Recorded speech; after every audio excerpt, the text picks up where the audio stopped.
and are saying to yourselves, you were hoping perhaps to get like, a lacrosse match or, a session on the benefits of static record cleaners, a little call-in talk show or something, and you're wondering why you should stay tuned for this kind of ponderous stuff. A very good example is all around us right now, which is the eruption recently of information that has been sort of dubbed by the press, Iran-Contra, or Iran amok, or whatever, all these names they're trying to come up with it. But the central facts are that a lot of things about the conduct of foreign policy in this country, in this supposedly or putatively democratic country, have sort of come oozing to the surface from passing up through this veneer of respectability. And some people are honestly surprised. Now, of course, one step beyond listeners, our listeners up here at KFJC and people who listen to May Brussel and other people doing this kind of work, of course, they're not surprised at all. As a matter of fact, many of them knew it already and are more surprised at the surprise of others. But the facts are that these things are going on. They're not hidden. They are not occult in the sense of the word, meaning hidden or in the dark where you can't find it. These are things that are happening, in many cases, in broad daylight and being reported in the mainstream news media. But if you don't follow the media carefully, if you don't put stories together from different media, from radio, from books, from magazines, newspapers, if you don't combine these things and if you don't follow the stories over time, the entire picture remains hidden. You only see a little snippet here. Somebody gets killed here. Somebody over here gets arraigned on charges of, smuggling weapons. Somebody else over here is being investigated for financial dealings. And, these things taken separately mean virtually nothing. But when you know the players and you know the people's names and you know where they've been, you see that oftentimes, not always, but many times, these are all single parts of larger cases.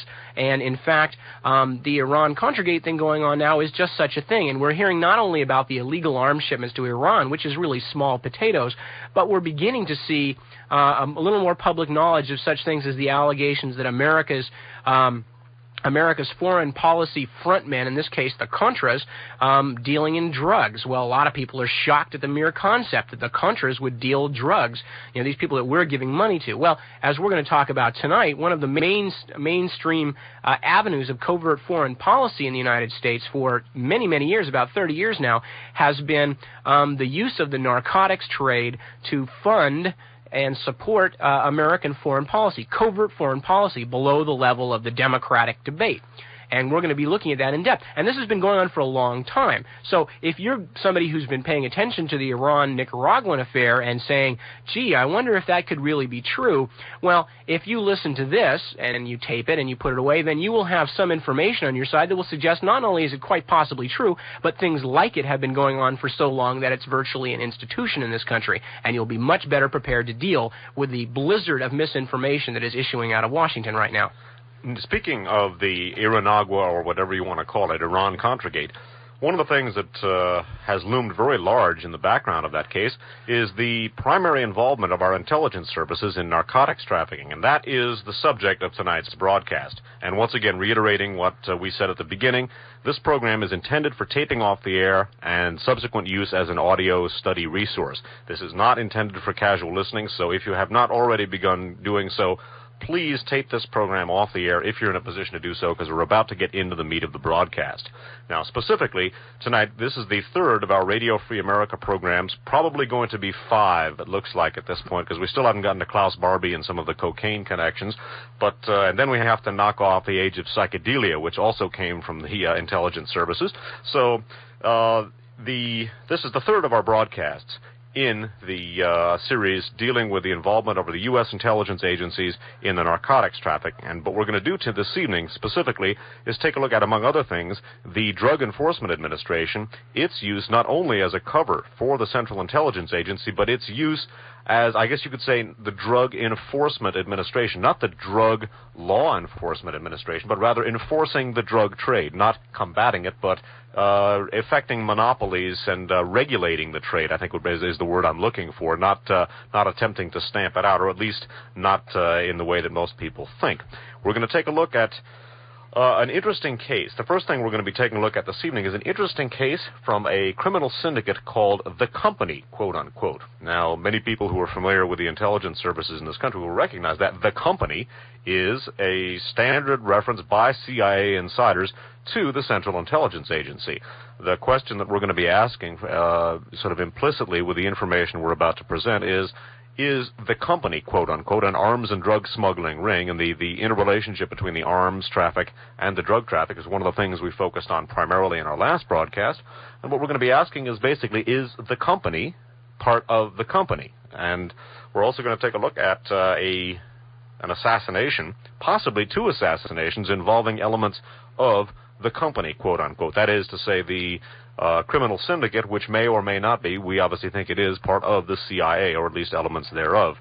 And the first thing we're going to be hearing here is actually, I guess, literally part of the KFJC archives. This is a program called well, I shouldn't say it's now defunct. It's still aired on a couple of other stations. But on KFJC, a now-defunct program known as Hard Rain. This basically was this was part of the inspiration for our archive format. It was a half-hour-long program, which I did some years back, and many programs of which are now in our archive shows. This is a program done originally on 6/13/82, June 13th, 1982, and unfortunately, the articles which are contained in this particular tape are somewhere in our archives, but buried after one of a number of different moves that we had to effect. We do live in apartments and we move around, and somewhere they are buried in a box, I think, somewhere in my house. However, fortunately, we did get this stuff on tape, so rather than having to disembowel my entire residence, we're in a position to give this to you via tape. Plus, you have this wonderful living example of why it's important to tape these things, because our newspaper articles and books are perishable, just like tapes are, but you can get more information onto a small tape and hang on to it and put it in a safe place than you can with 7,000 newspaper articles stacked in boxes or in filing cabinets or whatever. I know roughly where the articles are, but it just wasn't possible to get at them at this point. So what you're going to be hearing is about 15 or 20 minutes of a tape from an old show that we used to have here on KFJC, and which is still heard on a couple of other stations in the Bay Area. It's called Hard Rain. The show is. This is a program about The Company, and this is Hard Rain program from June 13th, 1982. Anyway, the first of the articles that we're going to be dealing with tonight is going to introduce you to The Company and some of their activities. Now, the following story comes from the San Francisco Chronicle on April 28th, 1982, and this story is Dateline Fresno. It's an article by Bill Wallace, who's a Chronicle correspondent. It's Dateline Fresno, and it's entitled "The Story of Spies, Stolen Arms, and Drugs."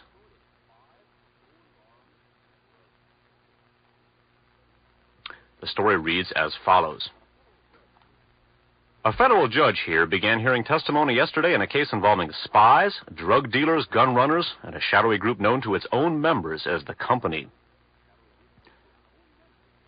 The defendants in the case, former Air Force Master Sergeant Larry Earl Bryant and inventor Alvin Snaper, are accused of stealing specialized military equipment, some of which is classified, from the top security U.S. naval weapons station at China Lake in the Mojave Desert. Bryant was indicted on 4 counts of receiving embezzled property, 2 counts of conspiracy, and 1 count of embezzlement. Snaper was accused of 2 counts of conspiracy, 1 count of embezzlement, and 1 count of receiving embezzled property. Both men have pleaded not guilty to the charges. U.S. District Judge Edward Dean Price is hearing the case without a jury, and the trial is expected to last about 2 weeks. Taken from the base were 9 infrared sniper scopes, a television camera for taking pictures in darkness, 1,500 rounds of small arms tracer ammunition for night combat, a 5-foot remote-controlled helicopter, and secret components from the radar unit of a Sidewinder-guided missile.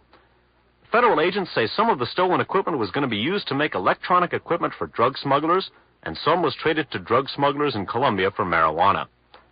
According to documents filed in the case, Bryant, 42, was a retired Air Force Master Sergeant from St. Louis, Missouri, who once worked at China Lake developing devices to counter foreign radar systems. Snaper was described as an inventor from Las Vegas. The Company, the drug smuggling organization to which police say Bryant and Snaper belong, apparently took its name from jargon for the CIA. The organization reputedly has about 300 members, many of them former military men or ex-police officers, and nearly $30 million worth of assets, including planes, ships, and real estate. Federal drug agents say the organization has imported billions of dollars worth of narcotics from Latin America and also was involved in gun running and mercenary operations. 25 reputed members of the group were indicted by the federal grand jury in Fresno last year on charges ranging from importing narcotics for sale to stealing classified armaments. The indictment did not name the company itself, however. Snaper and Bryant are the first defendants to stand trial on the charges in the Fresno indictment. According to the indictment, Larry Bryant and several other men police say are associated with the company took the military equipment from China Lake between January and October of 1979. 5 of the nightscopes were ultimately discovered in Snaper's garage in Las Vegas, and another one turned up when police raided a Lexington, Kentucky warehouse Bradley F. Bryant had rented under a pseudonym. Bradley Bryant is Larry Bryant's cousin and a man police say is one of the ringleaders of the company. He is being held in lieu of $1 million bond at a prison in Elgin, Illinois, awaiting trial on federal charges of selling $250,000 worth of marijuana to undercover narcotics agents.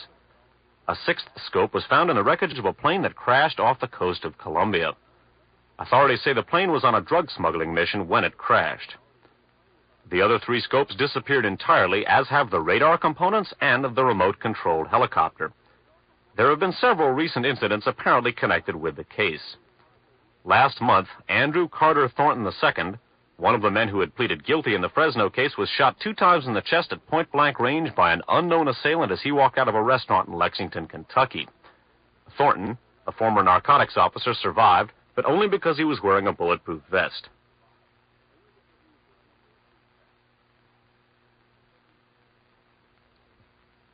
There have been no arrests in the shooting, and police say they have no suspects.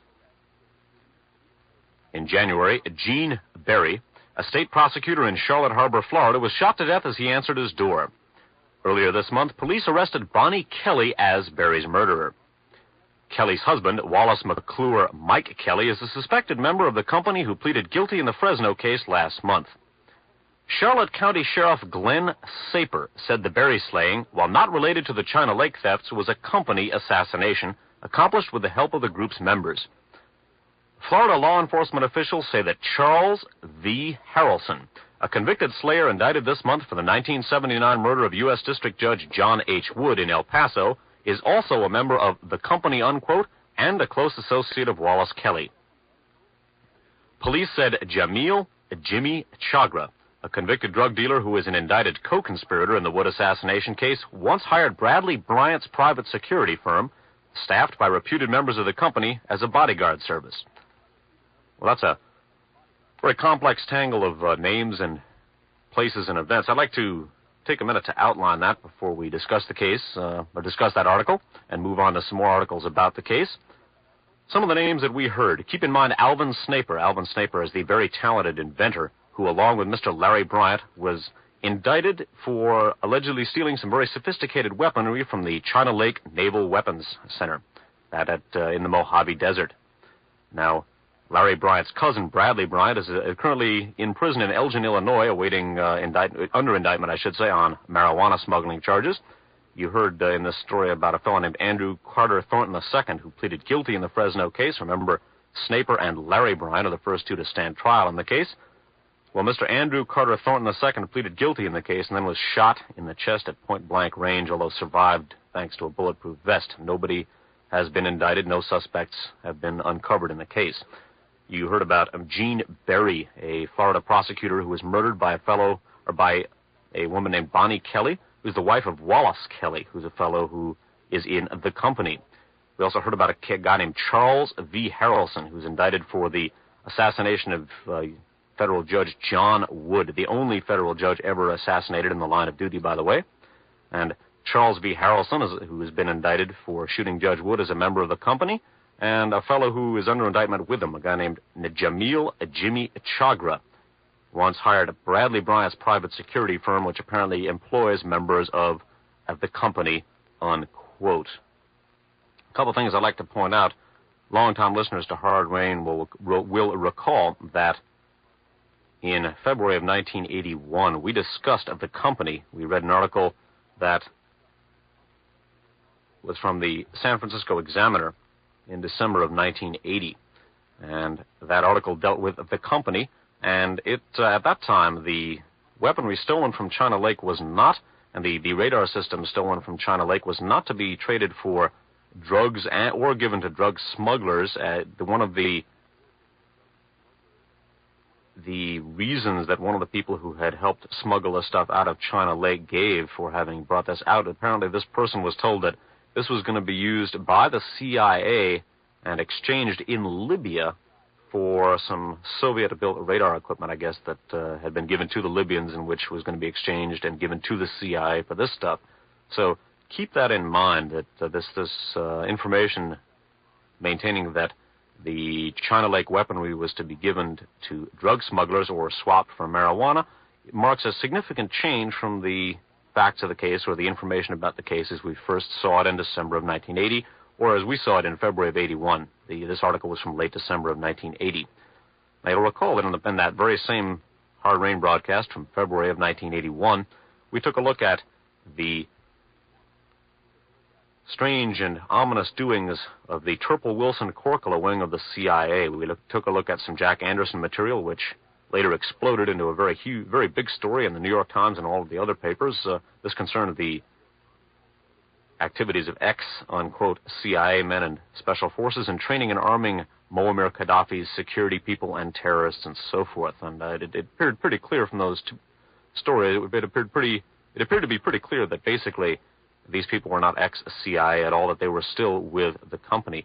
And among the activities, among the bases that were touched by Turple Wilson Corcola and company, among those bases was China Lake. They were involved with the smuggling of weaponry from China Lake to Libya. This was part of the Turple Wilson Corcola scam. So keep in mind the interesting coincidence here between the company, unquote, and Turple Wilson Corcola, Libya, etc.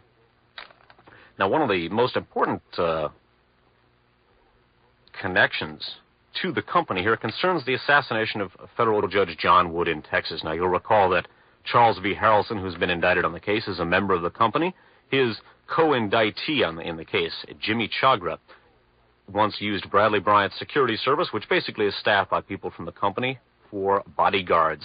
Now, keep that in mind, because a very significant connection appeared concerning the company and the assassination of Judge Wood. This story appeared in the San Francisco Chronicle on Thursday, April 22nd of 1982.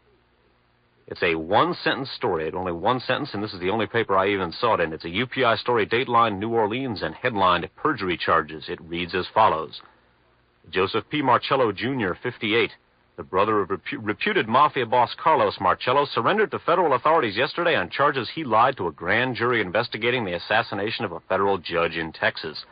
Now, as we saw at the top of the broadcast, the assassination of Judge Wood is the only assassination of a federal judge that has ever taken place. No judge has ever been offed in connection with his work. No federal judge, that is. And so when the article that we just saw makes a very oblique reference to the assassination of a federal judge in Texas, that is definitely Judge Wood. That's whose assassination this refers to. Now, this is significant. Carlos Marcello is a name that crops up frequently in the investigation of, you might call what one might call the underbelly of the United States. He has massive mafia connections. He's also done work for the CIA in the past.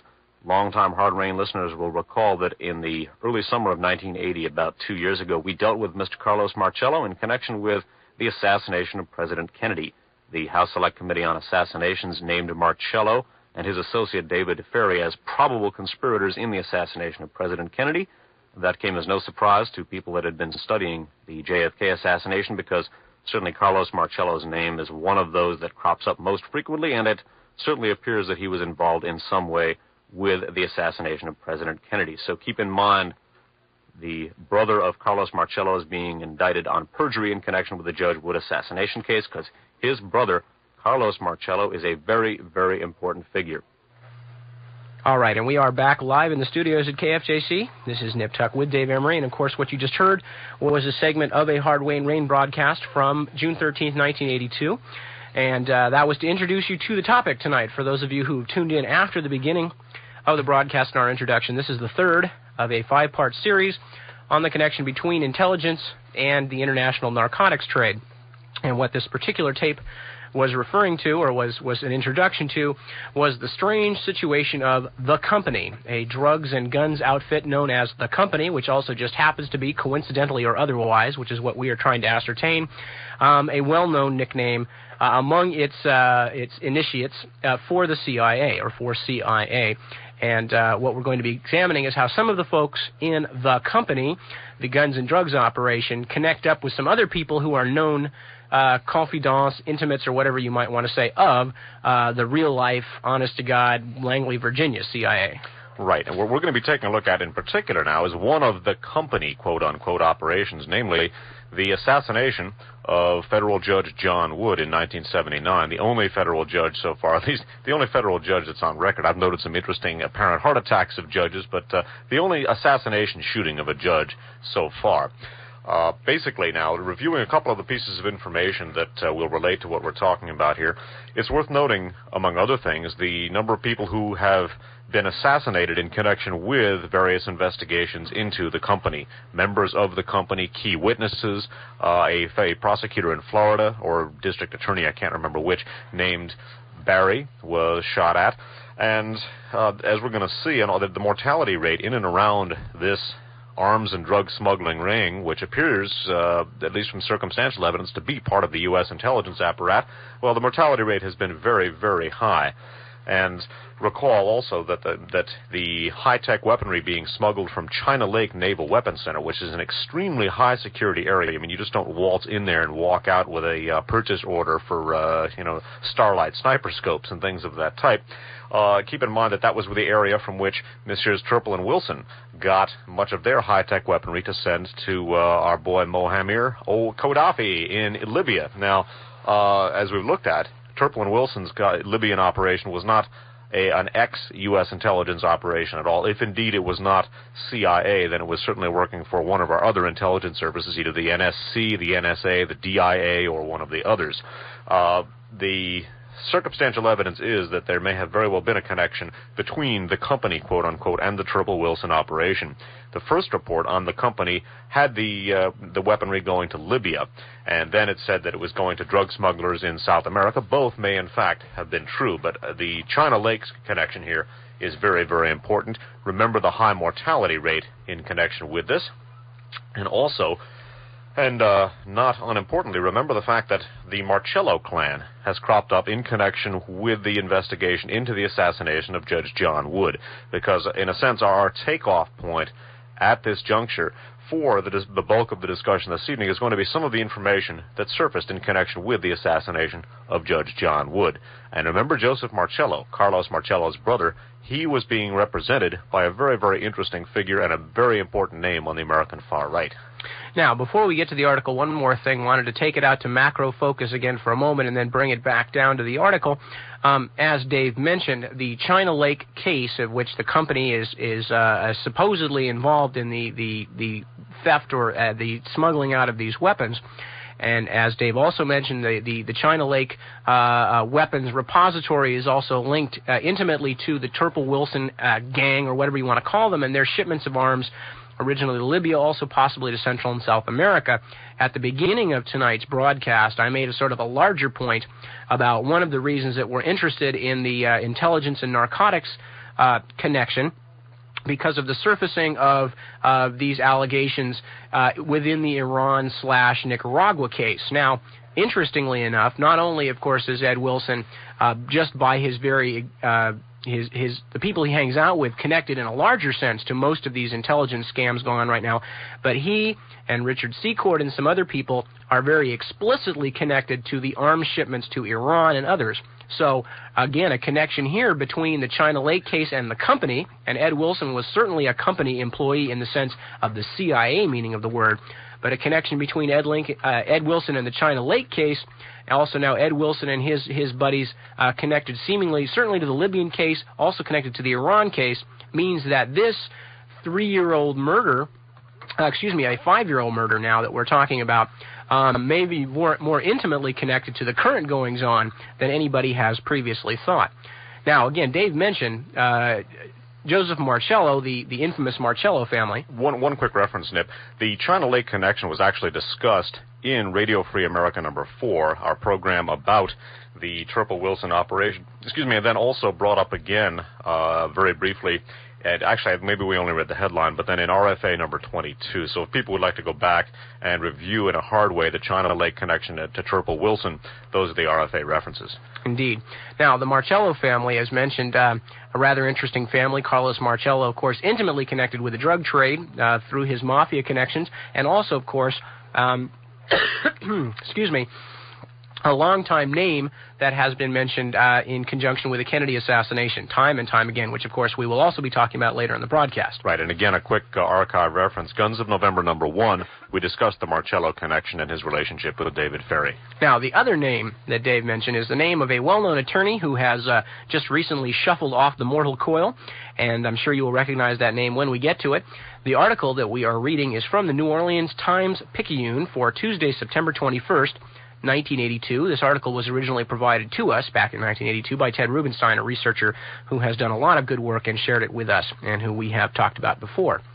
The headline is Marcello Kin's Trial Postponed. Kin, of course, K-I-N''S. The dateline is San Antonio. It's a UPI wire story. A perjury trial for New Orleans restaurateur Joseph Marcello was postponed Monday because his attorney is out of the country. Federal Judge H.F. Hippo Garcia set no other date for Marcello's trial, which was to have begun with jury selection Tuesday. Attorney Roy Cohn asked for the delay because he had to be in Europe. Marcello, the leader of reputed organized crime leader Carlos Marcello of New Orleans, is accused of lying to a grand jury about his knowledge of the 1979 assassination of federal judge John Wood of San Antonio. Although neither Marcello is accused in the slaying, federal prosecutors say they have a tape of Joseph Marcello telling someone he knew who was involved.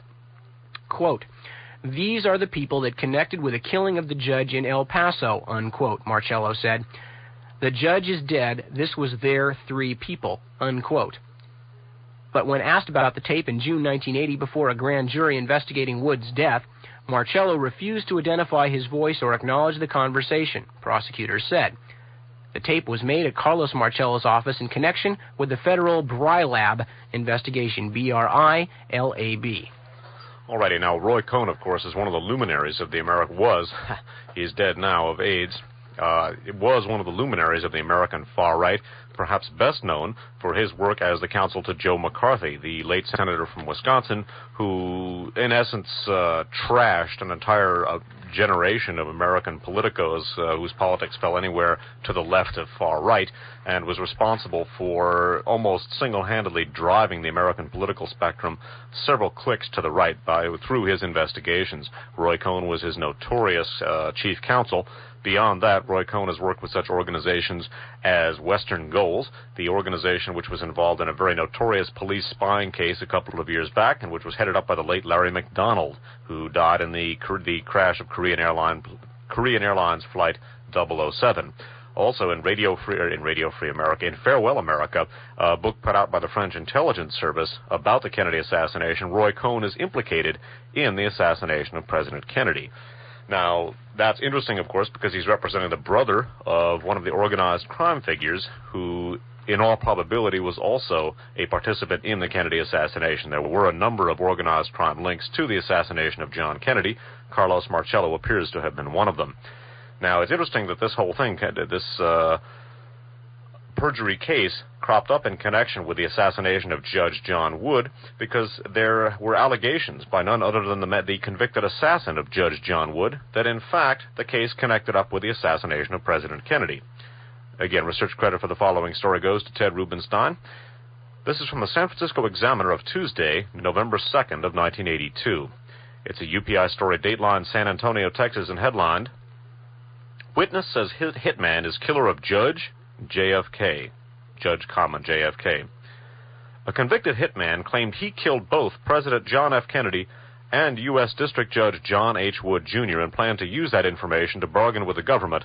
A lawyer who pleaded guilty to conspiracy charges in the case testified today. Joe Chagra, C-H-A-G-R-A, said Charles Harrelson, H-A-R-R-E-L-S-O-N, insisted he had killed Kennedy and even drew a map of the area in Dallas where Kennedy was shot in 1963. Chagra said Harrelson also told him that he hoped the information could get him a life sentence in a comfortable federal prison instead of the Texas penitentiary.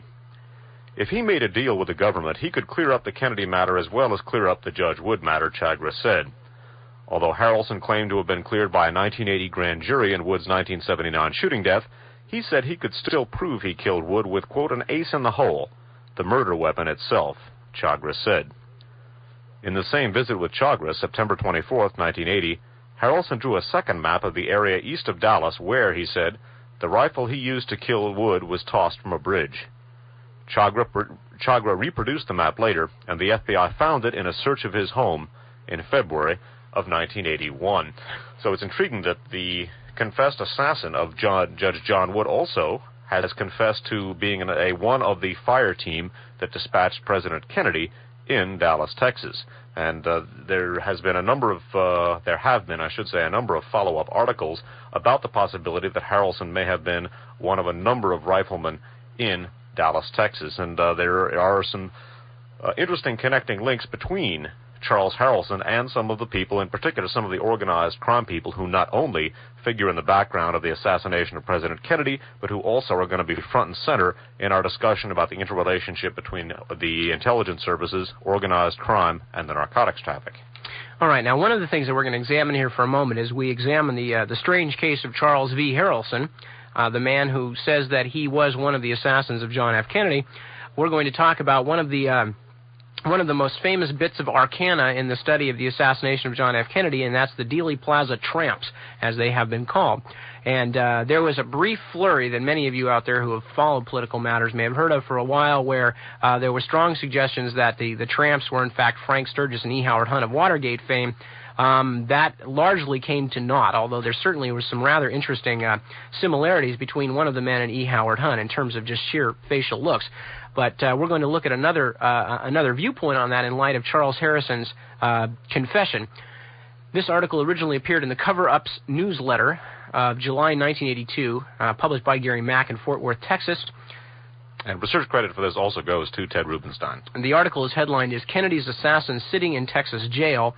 We're going to skip down to partway into the article where he discusses the three, quote, tramps and how they made their way into the annals of Kennedy assassination research.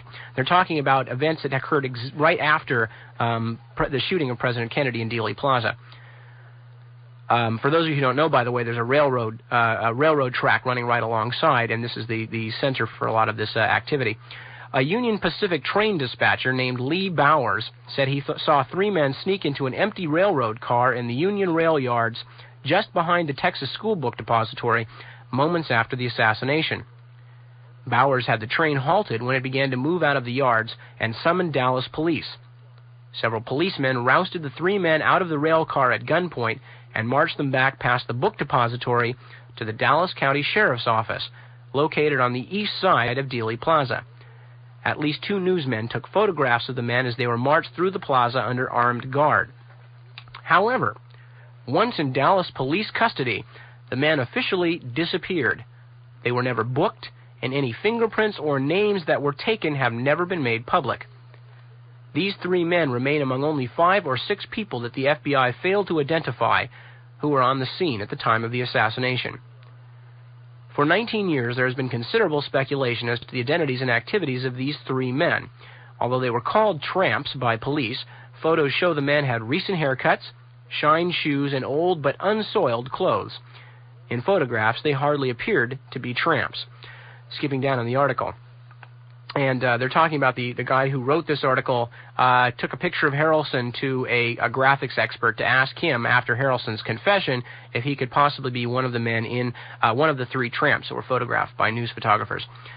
Jack White, a Fort Worth graphics expert and assassination researcher, who testified before the House Select Committee on Assassination, told me, meaning Jim Morris who wrote the article, told me he is now convinced that Harrelson is the younger tramp.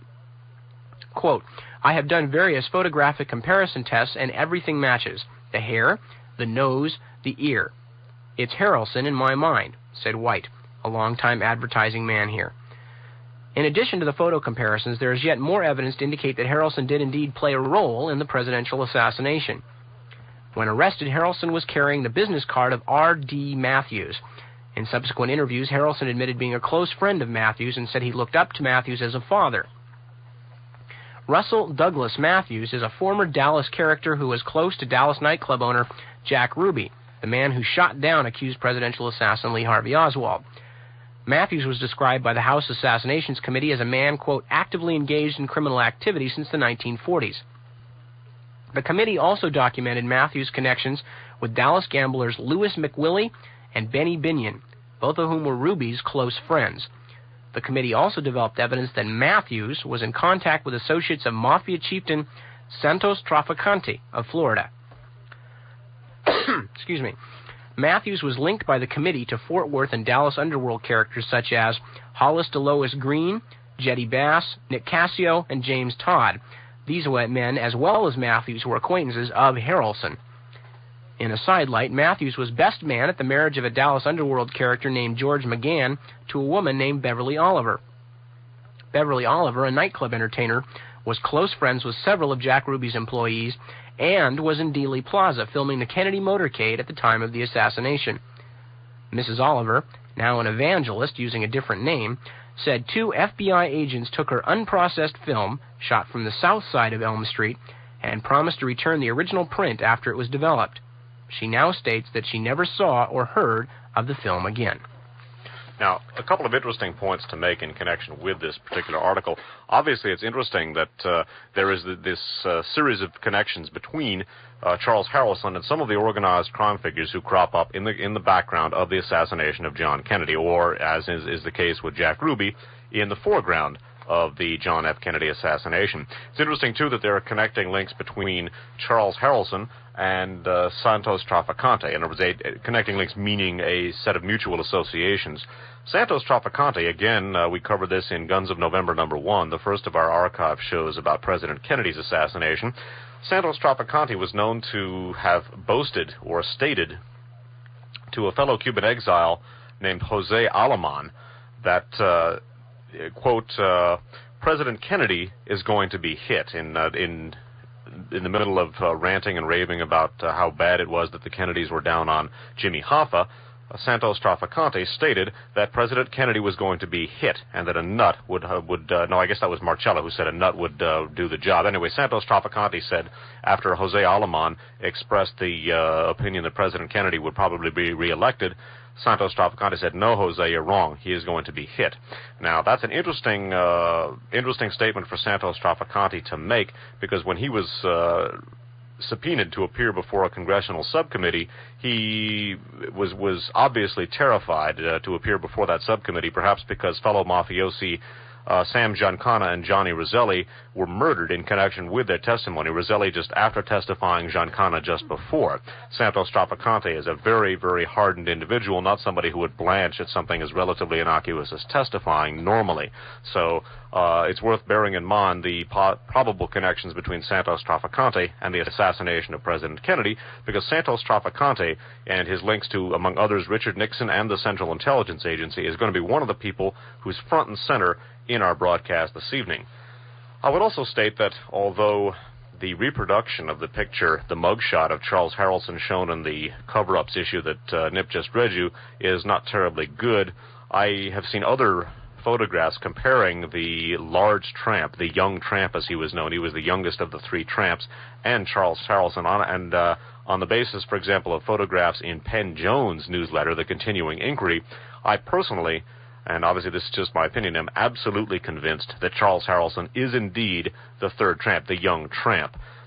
Many not terribly skilled researchers have suggested that young tramp was Frank Sturgis. It's been pretty positively proved that that was not Frank Sturgis. I am personally convinced that Charles Harrelson was indeed the so-called young tramp, one of the 3 men arrested. It's worth noting that Lee Bowers was one of the people we covered in Guns of November #2, one of the mysterious deaths, or perhaps not so mysterious deaths, in connection with the Kennedy assassination. We should just remind you, Lee Bowers was the railroad switching man who caught the tramps and called the police and had the tramps taken off from whence they subsequently disappeared from the Dallas police station. And again, I think the comparative photographic evidence of Charles Harrelson Harrelson's mugshot and the youngest and largest of the three tramps is very, very compelling. However, a separate but related question, rather, is whether or not, although I'm convinced he was one of the tramps, whether or not he was actually a member of the fire team that dispatched President Kennedy is another question. It seems probable that the three tramps played some role in the assassination, but they may very well have not been the actual triggermen. That remains to be seen. I'm not saying that Charles Harrelson was the triggerman. I am convinced he was the youngest of the tramps. So whether or not the tramps were in any way involved in the actual shooting has yet to be proved. I think that should be stated because a lot of people have automatically assumed that those tramps were some of the fire team, and that is not necessarily the case. I am convinced that Harrelson was indeed the youngest tramp, and whether or not he was a member of the fire team remains to be seen. As we like to say, food for thought and grounds for further research. Now, it's worth noting, again, hearkening back to the Hard Rain tape segment that we began with, that there's been a lot of mortality in connection with the investigation into this arms and drug smuggling ring called The Company, which may very well have been part of the U.S. intelligence apparatus. When members of The Company came to trial, there were a number of death threats and alleged death threats going around. One of them was a threat against the judge hearing one of the cases. Research credit once again for this article goes to Ted Rubenstein. This is from the Fresno Bee of July 9th of 1982. It's by Royal Calkins, C-A-L-K-I-N-S, a Fresno Bee staff writer, and it's headlined, Special Protection Given Judge Price After Death Threats. For 4 months, U.S. District Court Judge Edward Dean Price of Fresno has been under round-the-clock guard because of death threats and additional concerns stemming from the 1979 assassination of a federal judge in Texas. Deputy U.S. Marshals are expected to continue providing special protection for Price for about a year, said Mike Nelson, deputy in charge of the U.S. Marshal's office in Fresno. Nelson would not comment on the reasons, but others said Price received death threats in connection with upcoming trials of 25 alleged members of the Nuestra Familia gang. Proceedings against the 25 defendants were moved from Fresno to Sacramento for security reasons, but Price is still handling the cases. Also contributing to the decision, for sources said, was a recent trial in Price's courtroom involving thefts of weapons and other military hardware from China Lake Naval Weapons Center in the Mojave Desert. Federal authorities say one of the defendants in that case, Bradley Bryant, previously worked for drug smuggler Jamil A. Chagra, C-H-A-G-R-A, one of 5 people indicted for the sniper slaying of U.S. District Judge John Wood, Jr. of San Antonio, Texas in May of 1979. 3 federal officials said Bryant put Chagra in touch with the contract killer who fired the fatal rifle shot at Judge Wood, a Kentucky newspaper recently reported. And the threats against Judge Price were not the only threats or not the only assassination plots in connection with the Judge Wood case. This is a rather interesting little sidelight that originally this article appeared in the East Bay Today, the Oakland Tribune / East Bay Today for Tuesday, October 19th, 1982. The headline is Assassination Offer, and under it we have this small, interesting, but somewhat incomplete article. It's Dateline San Antonio, Texas. An FBI informer testified Monday that he once was offered $50,000 to kill Charles V. Harrelson, who is on trial, charged with assassinating U.S. District Judge John H. Wood, Jr. Hampton Robinson III, age 34, an admitted former heroin and cocaine addict who was given methadone before his court appearance, made the statement during his rambling testimony. Harrelson is on trial for the May 29, 1979 killing of Wood. The 63-year-old jurist was shot down outside his San Antonio townhouse. Now, this is interesting. Now, admittedly, the man who made this allegation, as they said, was in the midst of a somewhat rambling testimony and was given methadone before his court appearance. However, mitigating those facts is that, first of all, methadone, from my understanding of those types of the pseudo opiates, is not necessarily the type of drug to lead you to make things up. If anything, it tends to release inhibitions. But my not being a doctor, that certainly can't be taken as gospel. However, what I would say is I don't think the fact that he was given methadone necessarily undermines the validity of his charge, which is at this point, of course, obviously unproved. The other rather interesting thing, though, is that if it is something that he made up, it seems to me that somebody on drugs is going to make up something to tell in court it seems to me they would make up something a little more interesting to the general public, or to people involved, than an allegation that somebody offered him $50,000 to kill Charles Harrelson, who even at the time when this case was current was not a tremendously important person and not tremendously significant outside of the intelligence and assassination milieu. So that being the case, we do wonder, reading this article, we notice that the guy is an FBI informant. But we're curious, it does not mention, and I don't think we've ever found out, who it was exactly who allegedly offered Hampton Robinson $50,000 to kill Charles Harrelson, and at what time and in what situation was he offered that money. So that's something to put into the damper, though, and hang on to for some later point. But as Dave said, there are a lot of deaths and allegations of assassination attempts and things swirling around this case of the company. And one person whose death was far more than an allegation in connection with the Judge Wood case was a former San Antonio San Antonio policeman and prizefighter named Benjamin Boyd Smith. He was assassinated most definitely, and he also was involved in the investigation into the killing of Judge John Wood. Once again, research credit for the following article goes to Ted Rubenstein. It's from the San Antonio Express, specifically from the San Antonio Express of September 1st, 1982. The headline is Wood Investigation Figure Found Slain, and it's by Karen Kennedy and Tom Nelson of the San Antonio Express, and it reads as follows. A former San Antonio policeman and prizefighter with ties to the Judge John Wood assassination investigation through his Las Vegas gambling connections was found shot and strangled in the trunk of a car left in an Austin warehouse district. Benjamin Boyd Smith, 54, had been dead at least 4 days before his body was discovered Monday morning. The Travis County coroner's report said he had been shot twice in the head and strangled with a rope. Smith had been a San Antonio police officer for 2 years before pursuing a career as a professional boxer. He later spent 10 years in prison and most recently worked as a debt collector for Las Vegas gambling interests. Smith may have been questioned during the federal probe of the May 29, 1979 Wood assassination because he had been a bodyguard for Las Vegas gambler Jack Strauss. Strauss, who won last year's World Series of Poker in Las Vegas, testified before the grand jury that he knew convicted drug smuggler Jimmy Chagra, who has been indicted on charges of arranging the assassination of the federal judge. Although Smith never appeared before the grand jury, government sources said he may have been questioned by investigators. So the death of Benjamin Boyd Smith is another thing to keep in mind, yet another death in connection with the assassination of Judge John Wood. So again, bearing in mind the people discussed in the article that we in the tape segment that we covered, it's worth considering who might have dispatched Mr. Boyd Smith, why they might have done it.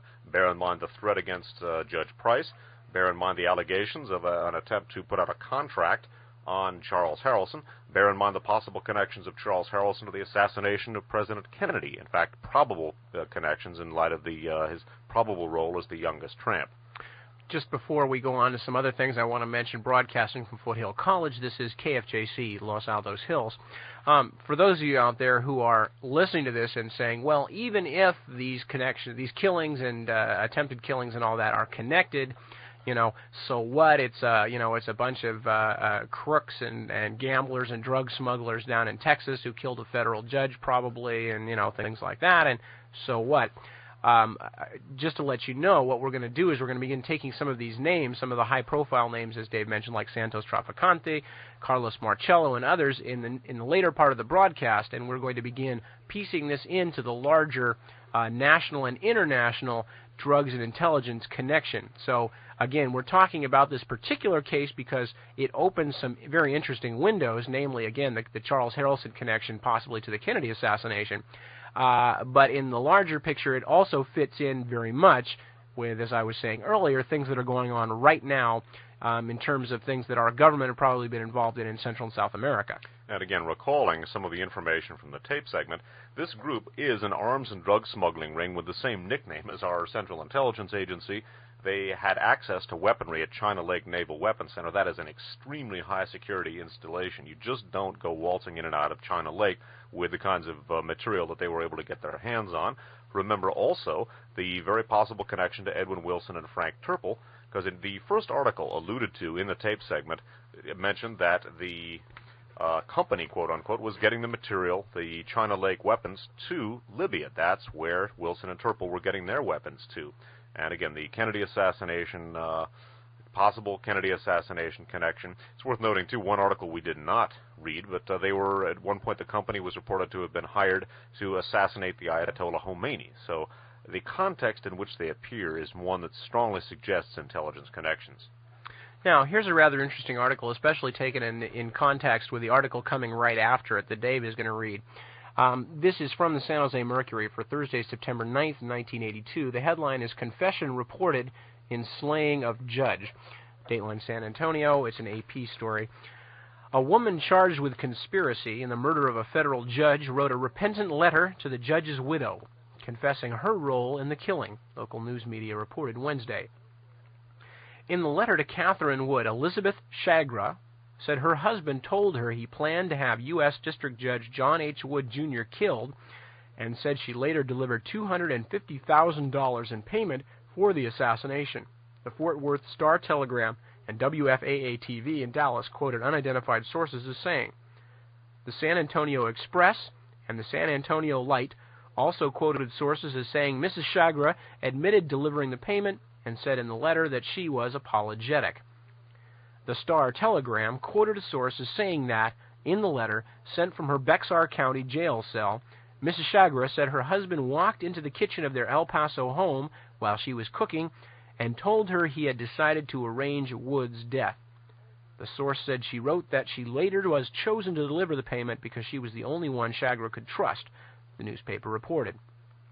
Neither Mrs. Wood nor Assistant U.S. Attorney Ray John, JHN, would comment on the reports. Calls Tuesday night and Wednesday to Mrs. Chagra's lawyer, Warren Burnett of Galveston, were not returned. Mrs. Chagra, age 28, is accused of conspiring with her husband, Jimmy Chagra, age 39, his brother, El Paso attorney Joseph Chagra, age 35, and convicted hitman Charles V. Harrelson, age 44, to kill Wood in San Antonio on May 29, 1979. So, according to these series of articles written in the local newspapers, and apparently carrying quite a lot of detail, Elizabeth Chagra, the wife of quote, Jimmy Chagra, actually confessed in a letter to the judge's widow that she had been informed of, and in fact, after the fact, was part of the assassination of Judge John Wood. Does not appear, though, that his wife's, Jamil Chagra's wife's testimony had much of an effect on the outcome of the case. It should be noted, if that was in fact the case, that I think even in a letter, a wife's testimony cannot be used against her husband. However, it seems that if she was so ready to confess, that other information should have been developed out of that would have been could have been used to find Chagra guilty of such a large-scale crime. Following story is from the San Francisco Chronicle of Tuesday, February 8, 1983. State line Jacksonville, Florida, and it's a UPI story headlined, Gambler Acquitted of Hiring Judge's Killer. Jamil Jimmy Chagra, a Las Vegas gambler serving 30 years in prison on drug charges, was found not guilty yesterday of hiring the killer who shot down U.S. District Judge John Wood in San Antonio, Texas. A 10-woman, 2-man jury found Chagra not guilty of murder and conspiracy to murder, but convicted him on 2 lesser counts, conspiracy to obstruct justice and conspiracy to possess drugs. The government claimed Chagra had Wood killed in May of 1979 to avoid having to face trial in his court.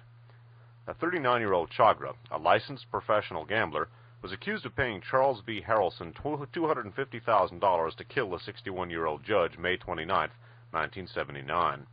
Harrelson, 44, was convicted of Wood's murder in San Antonio in December. So again, as Nip indicated, the acquittal of Jimmy Chagra is, in and of itself, does not prove anything. It's interesting to note, though, the interesting convolutions the case has taken. The death of the murder of a possible witness, threats against judges, which certainly would have to carry some weight after the assassination of Judge John Wood, the allegation by an FBI informer that he was being hired to kill Charles Harrelson, Who would have hired him, if that's true, and why, remains a subject of speculation.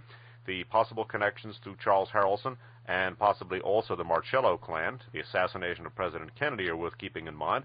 And again, the intelligence-related context in which the company, quote-unquote, exists are worth thinking about here. And perhaps the single most intriguing aspect of the assassination of Judge John Wood, and again, just one of a number of killings and attempted killings attributed to the company, quote-unquote, perhaps the single most important, at least for our purposes now, aspect of it that surfaced were allegations by Charles Harrelson that the Drug Enforcement Administration had the judge assassinated. Indeed. This article is from the San Francisco Examiner for Thursday, December 16th, 1982. The headline is, Killer Says Judge Slain by the DEA. Dateline San Antonio, UPI Wire story.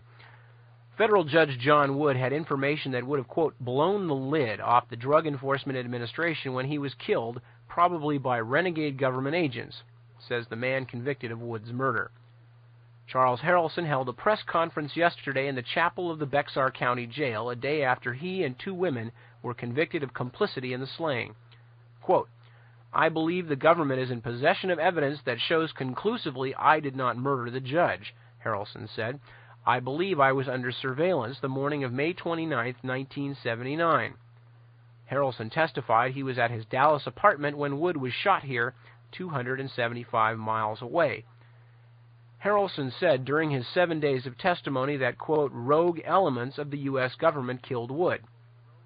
He elaborated at the press conference saying that the DEA killed Wood to keep him revealing that, quote, 95% of the drugs brought in this country are imported by the DEA. Let me go back and read these last two paragraphs because I think they're rather interesting, even if they are the claims of a convicted murderer, because of the facts that we're going to be examining later in the broadcast. Harrelson said during his 7 days of testimony that, quote, rogue elements of the U.S. government killed Judge Wood. He elaborated at the press conference, saying the DEA killed Wood to keep him from revealing that, quote, 95% of the drugs brought in this country are imported by the DEA. Harrelson, for the first time, brought up the name of El Paso, Texas lawyer Lee Chagra, elder brother of Jimmy Chagra, whose trial is pending on charges he hired Harrelson to kill Wood. Lee Chagra was killed in his office in December 1978 in an apparent robbery. Two soldiers later were convicted of the slaying. Quote, I believe Lee Chagra had transmitted information to Judge Wood that would have blown the lid off the DEA, unquote, Harrelson said.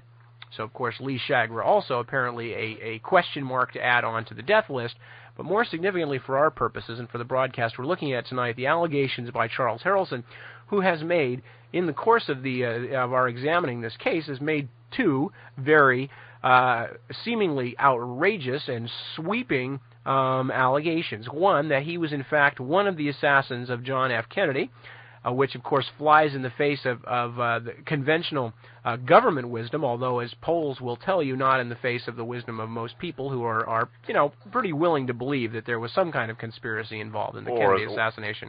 Or as we indicated in the Guns of November, the laws of physics will also impel you in the same general direction. Not to mention the final, however much flawed it might be, judgment of the House Select Committee on Assassinations, who also said it was probably an assassination conspiracy. Again, not only that, but they identified David Ferry, who was the chief object of Jim Garrison's investigation, as the probable conspirator, and recommended to the Justice Department that they begin investigation not only of Ferry's situation, but in particular his relationship with Carlos Marcello and the anti-Castro Cubans used by the CIA in the Bay of Pigs.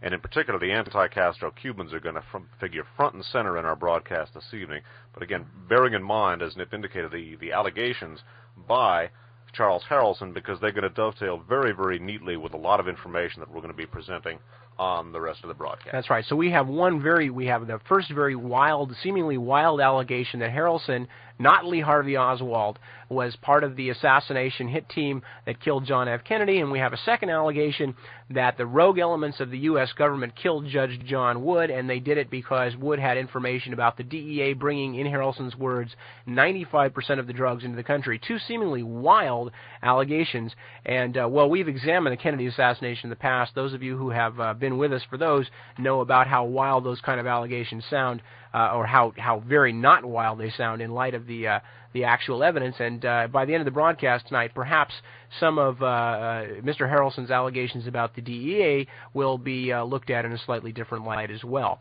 However, all of that is going to happen after we take a break and give you all a chance to get up and stretch, since we've been a long first segment of the broadcast tonight. So don't go away. Dave Emory, myself, and Nip Tuck have lots more stuff that we want to share with you, and it's going to be an interesting show. Don't go away. We'll have more of Radio Free America in just a few minutes after this musical break right here on KFJC.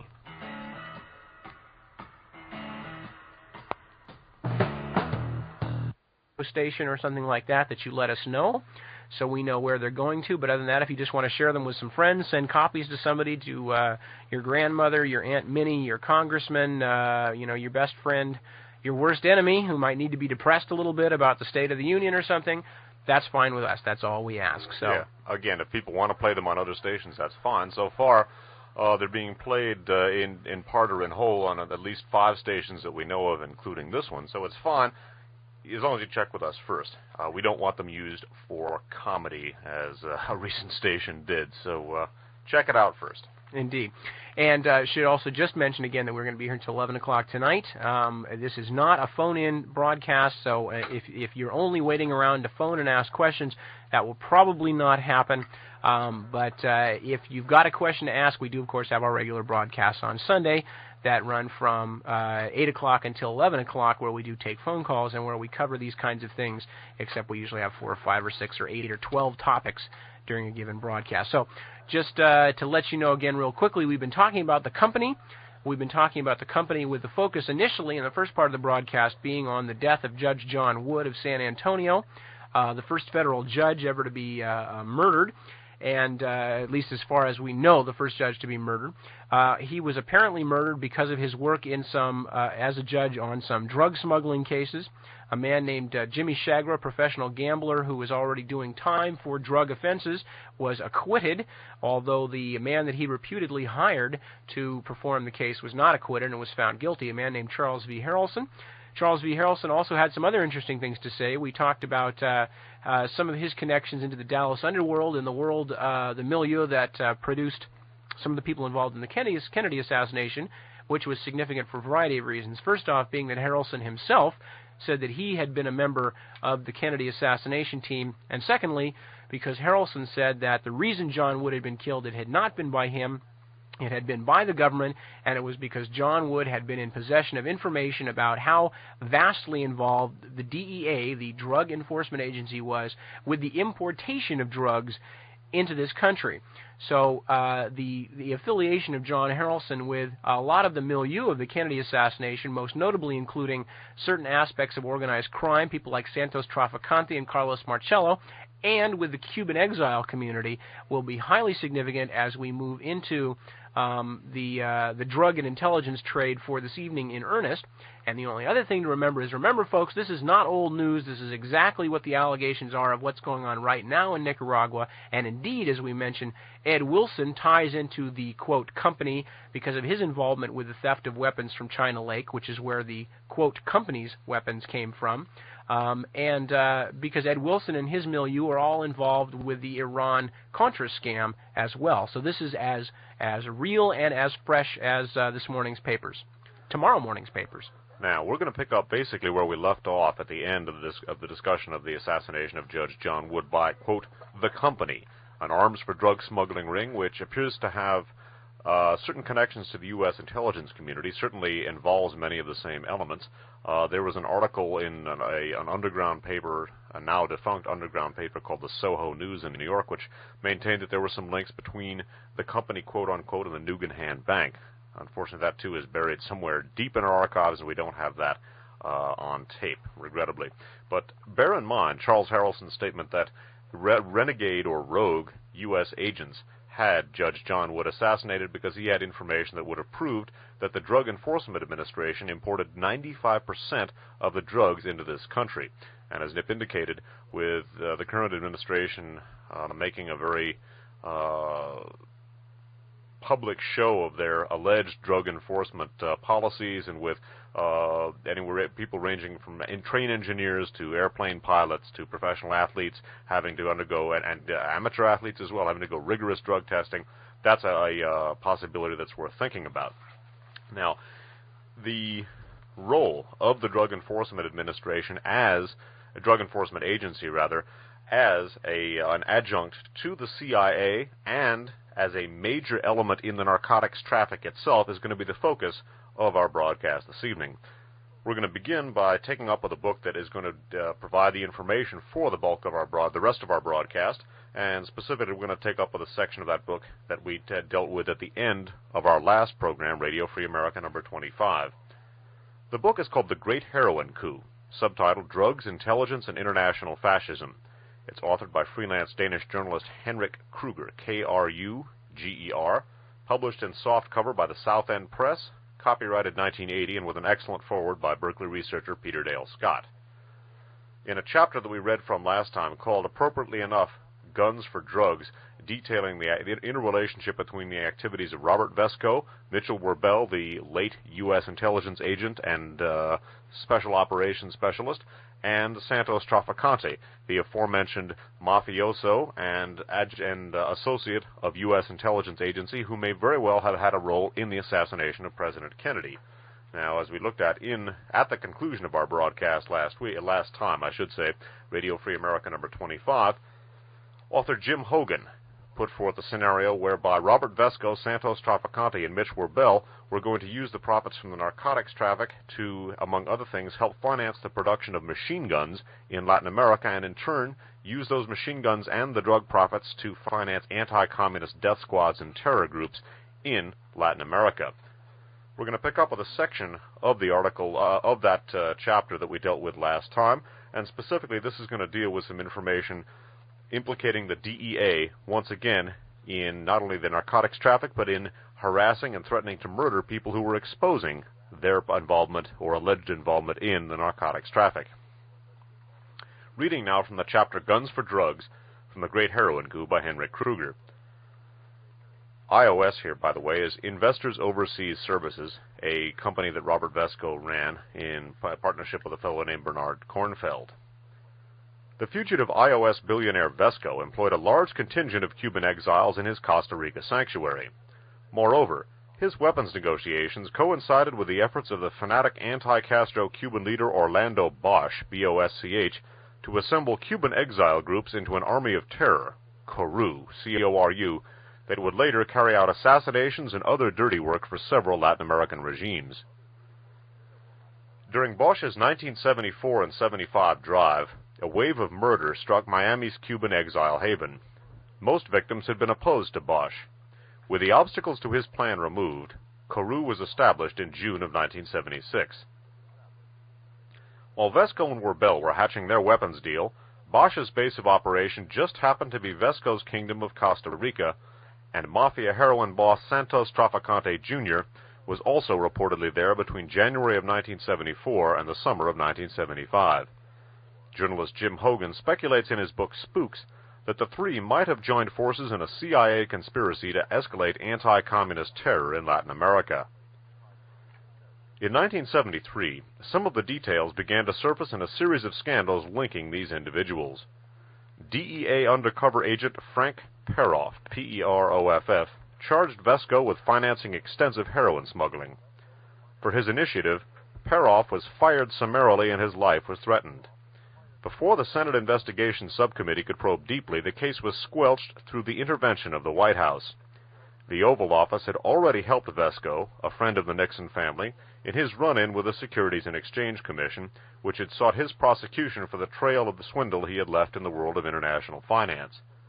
Midway through the subcommittee investigation of the heroin charges, the DEA announced the disappearance of its Vesco file.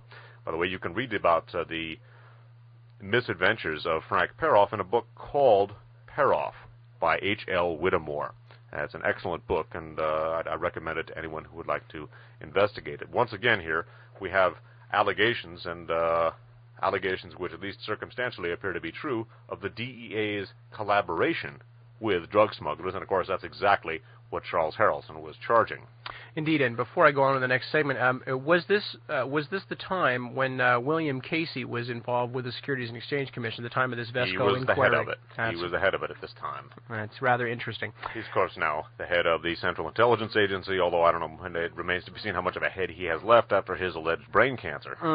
Indeed. And what we're going to be dealing with now for the rest of the broadcast is a scenario developed by journalist Henrik Kruger, whereby the Drug Enforcement Administration, and specifically an alleged anti-drug dealer assassination team put together of alleged former CIA agents, well, basically, Kruger is suggesting that rather than seeking to eliminate the drug traffic through this wave of assassinations, they were seeking to eliminate the Corsican mob, the Corsican syndicate, the Union Corse competition to the Sicilian and Lansky syndicate heroin traffic. Now, what basically Kruger is maintaining is that Richard Nixon, with his many documented ties not only to the Lansky and Sicilian organized crime syndicates, but also to the narcotics traffic, and we took a look at his setting up his lobbying as a lawyer for Pepsi-Cola and establishment of a Pepsi plant, which turned out to be one of the largest heroin refineries in Southeast Asia. We looked at that in RFA number 24, but Richard Nixon's connections to organized crime are a matter of public record, and they are deep and they are extensive. And by way of looking at our discussion this evening, and by way of introducing our discussion, I should say, and taking a look at Kruger's thesis that, in fact, the White House and DEA assassination teams were used to corral the narcotics traffic, not to suppress it, we're going to begin by taking a look at Richard Nixon's connections to organized crime and some of the organized crime and intelligence elements that figure so prominently in our story this evening and throughout the course of our investigation into the involvement of the intelligence services in the narcotics traffic. Reading further from Henrik Kruger's Great Heroin Coup. Richard Nixon's connections to the syndicate and its stooges are a matter of record. The only question is when they began. Some say it was 1946 when Nixon ran for Congress in California and Murray Chotiner, Chotiner, a top syndicate defense attorney, ran his campaign with support from the gangster Mickey Cohen. Others placed the Nixon underworld wedding as early as 1943, when Nixon was working in the Office of Price Administration at a desk responsible for controlling the market in rubber goods. There he allegedly met his future pals George, quote, the senator from Cuba, Smathers, and the Cuban-American Bebe Rebozo, who later struck it rich in real estate. The two were then small-time. Smathers, a lawyer for a syndicate front smuggling auto tires from Cuba, Rebozo, the owner of a gas station that sold the tires. The Florida clique was a happy family. Nixon liked to take fishing jaunts with the likes of Rebozo, Meyer Lansky's associate Tatum Chubby Wofford, and Richard Danner, who would later manage the Sands Casino in Las Vegas for Howard Hughes. He also got to know people even closer to the syndicate, who had extensive interests in Cuba. In 1952, one short month after the dictator Batista's comeback, Nixon and Danner joined throngs of tourists who unloaded their savings at one of the syndicate's Cuban casinos. Nixon would return frequently. He, Rebozo, and Smathers allegedly invested in the island during the 1950s, and in 1955, as Vice President of the United States, Nixon would pin an award on Batista, with whom he was photographed in the dictator's palace. Nixon also helped plan the Bay of Pigs invasion in 1959.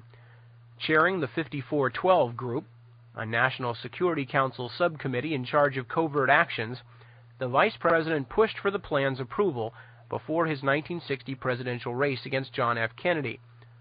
According to Howard Hunt, Nixon was the invasion's, quote, secret action officer in the White House.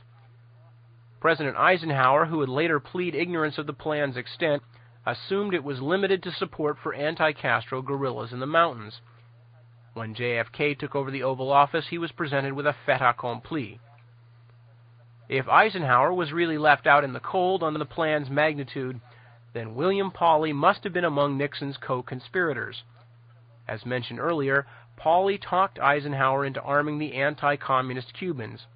Pauley, spelled Pawley, was and would remain one of Nixon's most ardent supporters. When the invasion proved a bust, Nixon's voice was among the loudest, accusing Kennedy of undermining it by refusing reinforcements. In the years that followed, he continued to cultivate support among the Cuban exiles and other right-wing constituencies.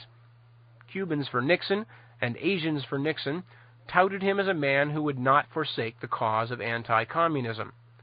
The Nixon of near-hysterical anti-communism would win additional allies in the syndicate and in the powerful business circles tied in with the military and espionage.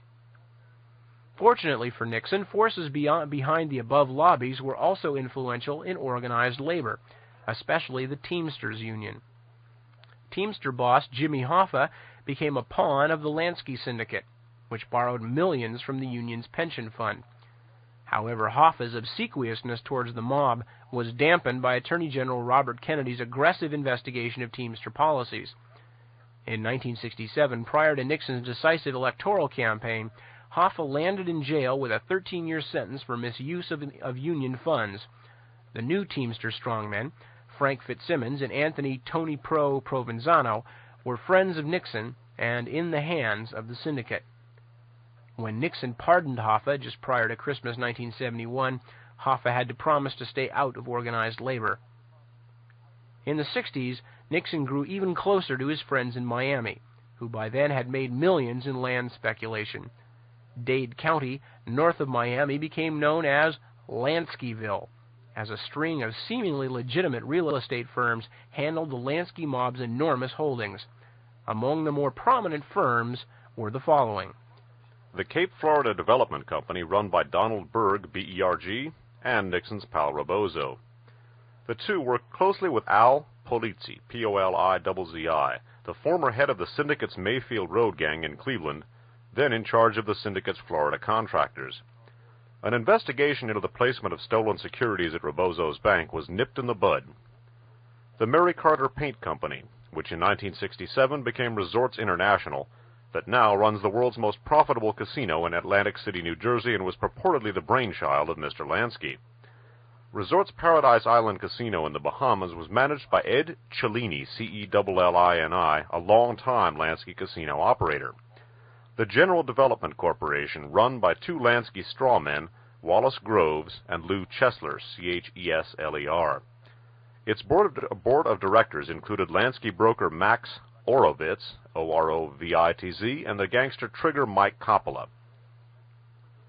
Groves bought up half of Grand Bahama Island for the syndicate and contracted with Nixon's law client National Bulk Carriers to construct a harbor there. The Major Realty Company, whose controlling shareholders were Senator Smathers and Lansky's men Orovitz and Ben Siegelbaum. Through his friends, Nixon acquired land on Key Biscayne and Fisher's Island off the Florida coast. In return, he readily made himself available for personal appearances. When Mary Carter in 1967 opened the Nassau Bay Club Casino on Grand Bahama Island, Nixon was the guest of honor. 1 year later, he was there when Resorts International opened its casino on Paradise Island. Nixon also expressed his friendship in other ways. Hoffa was not the only one who did not have to pay his full debt to society. Neither did Leonard Bursten, B-U-R-S-T-E-N, Carl Covens, K-O-V-E-N-S, or Morris Schenker, S-H-E-N-K-E-R, all syndicate associates, the last two solid Nixon campaign supporters. Robert Morgenthau, the federal attorney for the Southern District of New York, became interested in some of Nixon's friends in 1968. He proved Max Orovitz guilty of willful violation of stock registration laws and was investigating syndicate money transfers to Switzerland. The latter threatened to lead to an indictment of Nixon's friend, John M. King of Investors Overseas Services. Morgenthau, however, was removed from office. Continuing with the great heroin coup. Glancing at major contributors to Nixon's 1968 and 1972 campaign chests, one finds the names of Miami strawman Lou Chesler and Richard Pistell, P-I-S-T-E-L-L, Resorts president James Crosby, and John M. King, the Texas billionaire Howard Hughes, master swindler Robert Vesco, and the California millionaire C. Arnholt Smith, a close associate of the gangster John Alessio, and later convicted of misuse of bank funds. The list of Nixon's major personal and political supporters starts with Rebozo, Smathers, Dewey, Hoffa, and Frank Fitzsimmons, all with their syndicate associations, and goes on to include William Pauley and the China lobby's Madam Anna Chan Chennault. Nearly all of Nixon's major supporters in Florida were involved in one way or another in the Bay of Pigs operation. The same can be said of the top syndicate figures, 4 of whom escorted the invasion force in a yacht for part of the voyage, while Traficante's lieutenants in Miami and the Dominican Republic stood ready to seize the casinos. Let me just pop in here real quickly. That's, of course, Santos Traficante, who we've been talking about earlier, the Florida mafia chieftain. Moreover, one cannot overlook Nixon's particular connection to iOS multimillionaire Vesco, who until recently was in exile in Costa Rica, where he allegedly financed the smuggling of narcotics. Vesco provided covert financial aid to Nixon's re-election campaign and was closely associated with Nixon's brother Edward and nephew Donald Jr. Richard Nixon himself is alleged to have met secretly with Vesco in Salzburg, Austria. The White House finally came to Vesco's aid in a case brought against him by the Securities and Exchange Commission, just as an investigation of his narcotics activities was similarly choked off.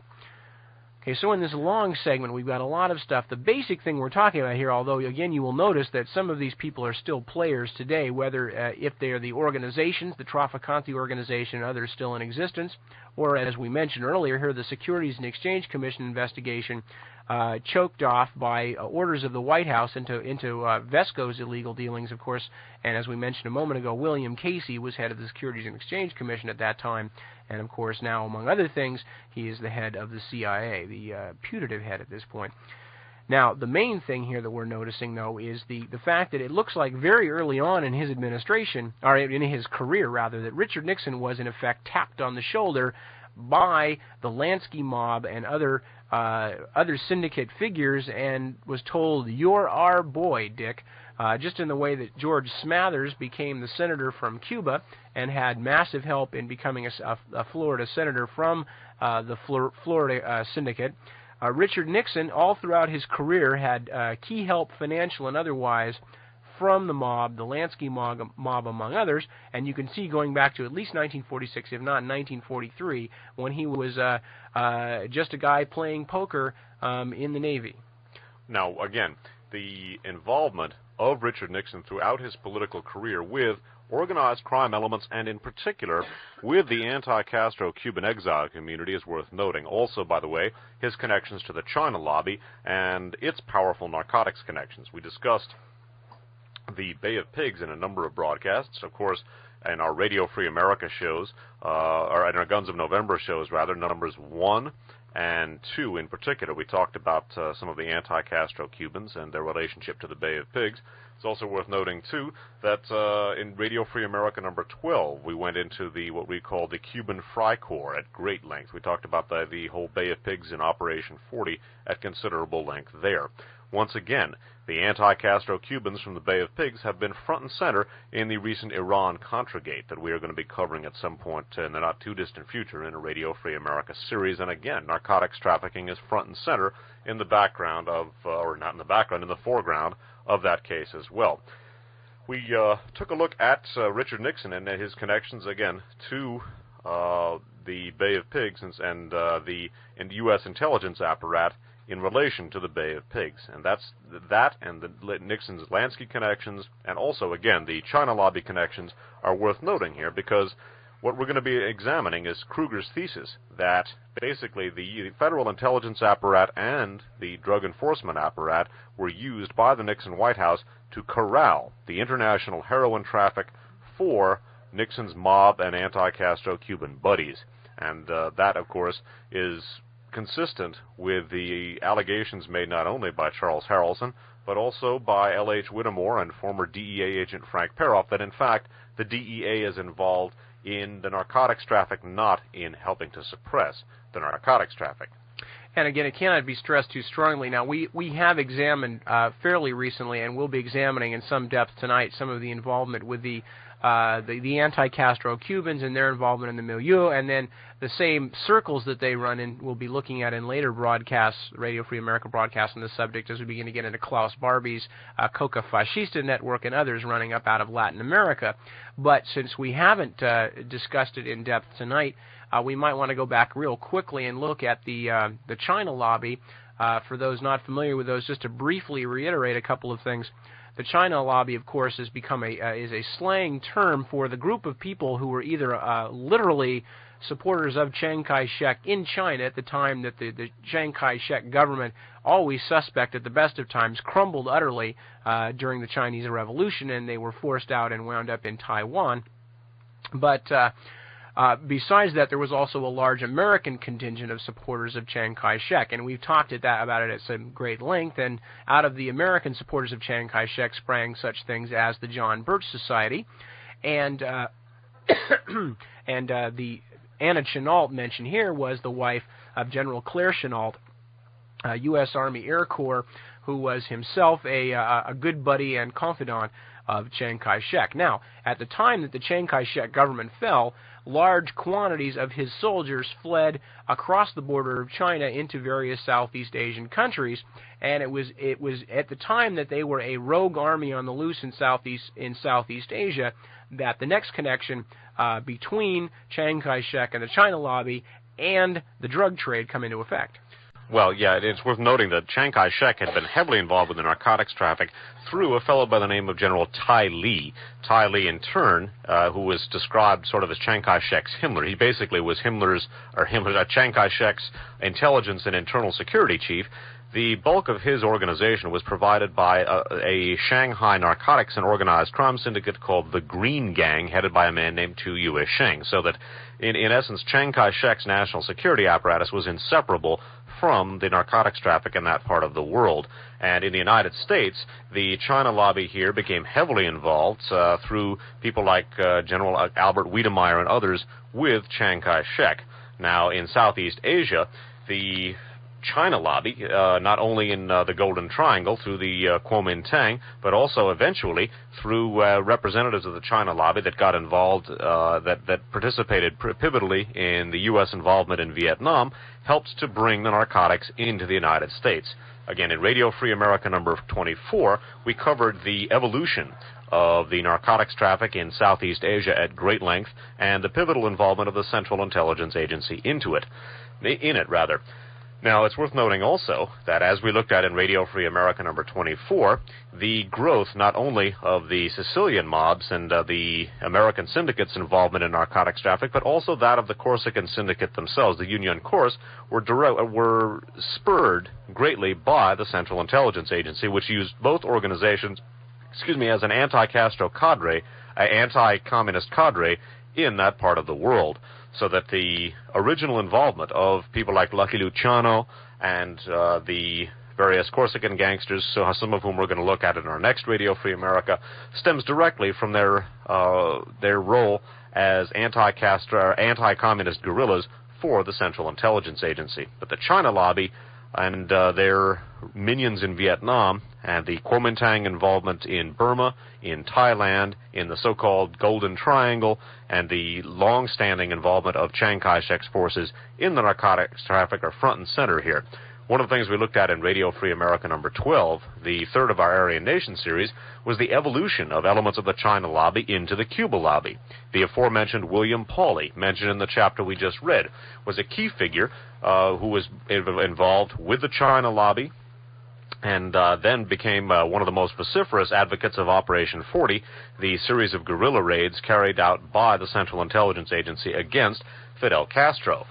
It's worth noting, too, that we took a look at the involvement of members of the China lobby with the Aryan Nations milieu that we looked at in our Aryan Nations series. We took a look at Claire Chennault's American Volunteer Group and how their name was adopted by a proposed assassination squad run by Nelson Bunker Hunt, or financed by Nelson Bunker Hunt, in Texas and elsewhere.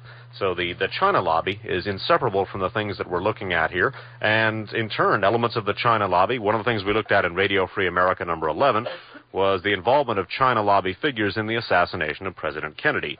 So again, the Kennedy assassination is one of the things which looms very, very large in the background of what we're talking about.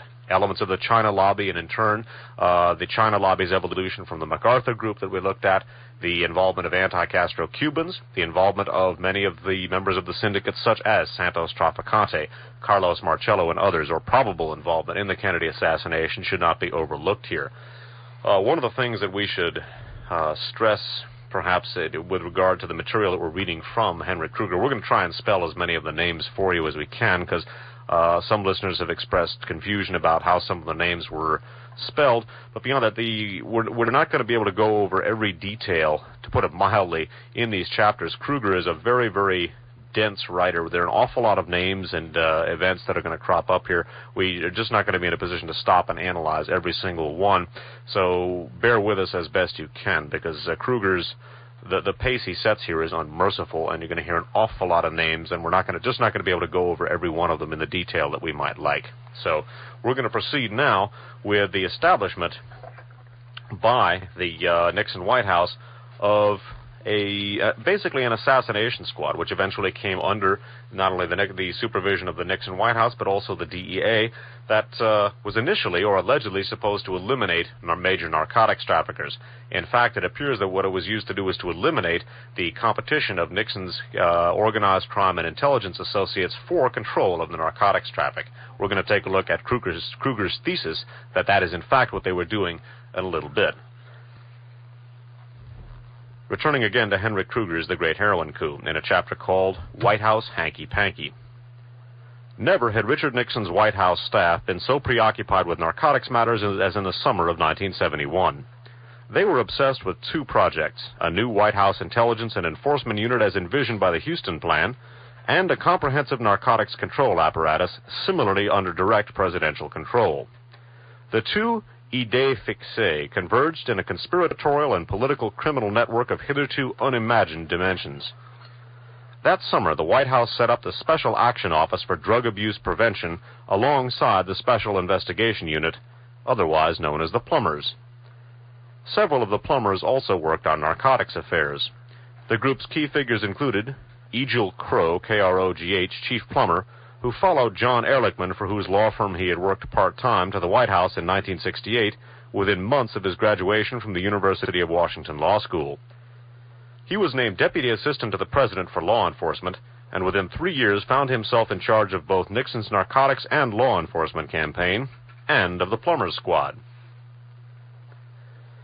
His single-minded ambition surfaced in a declaration to the noted psychiatrist and narcotics expert, Dr.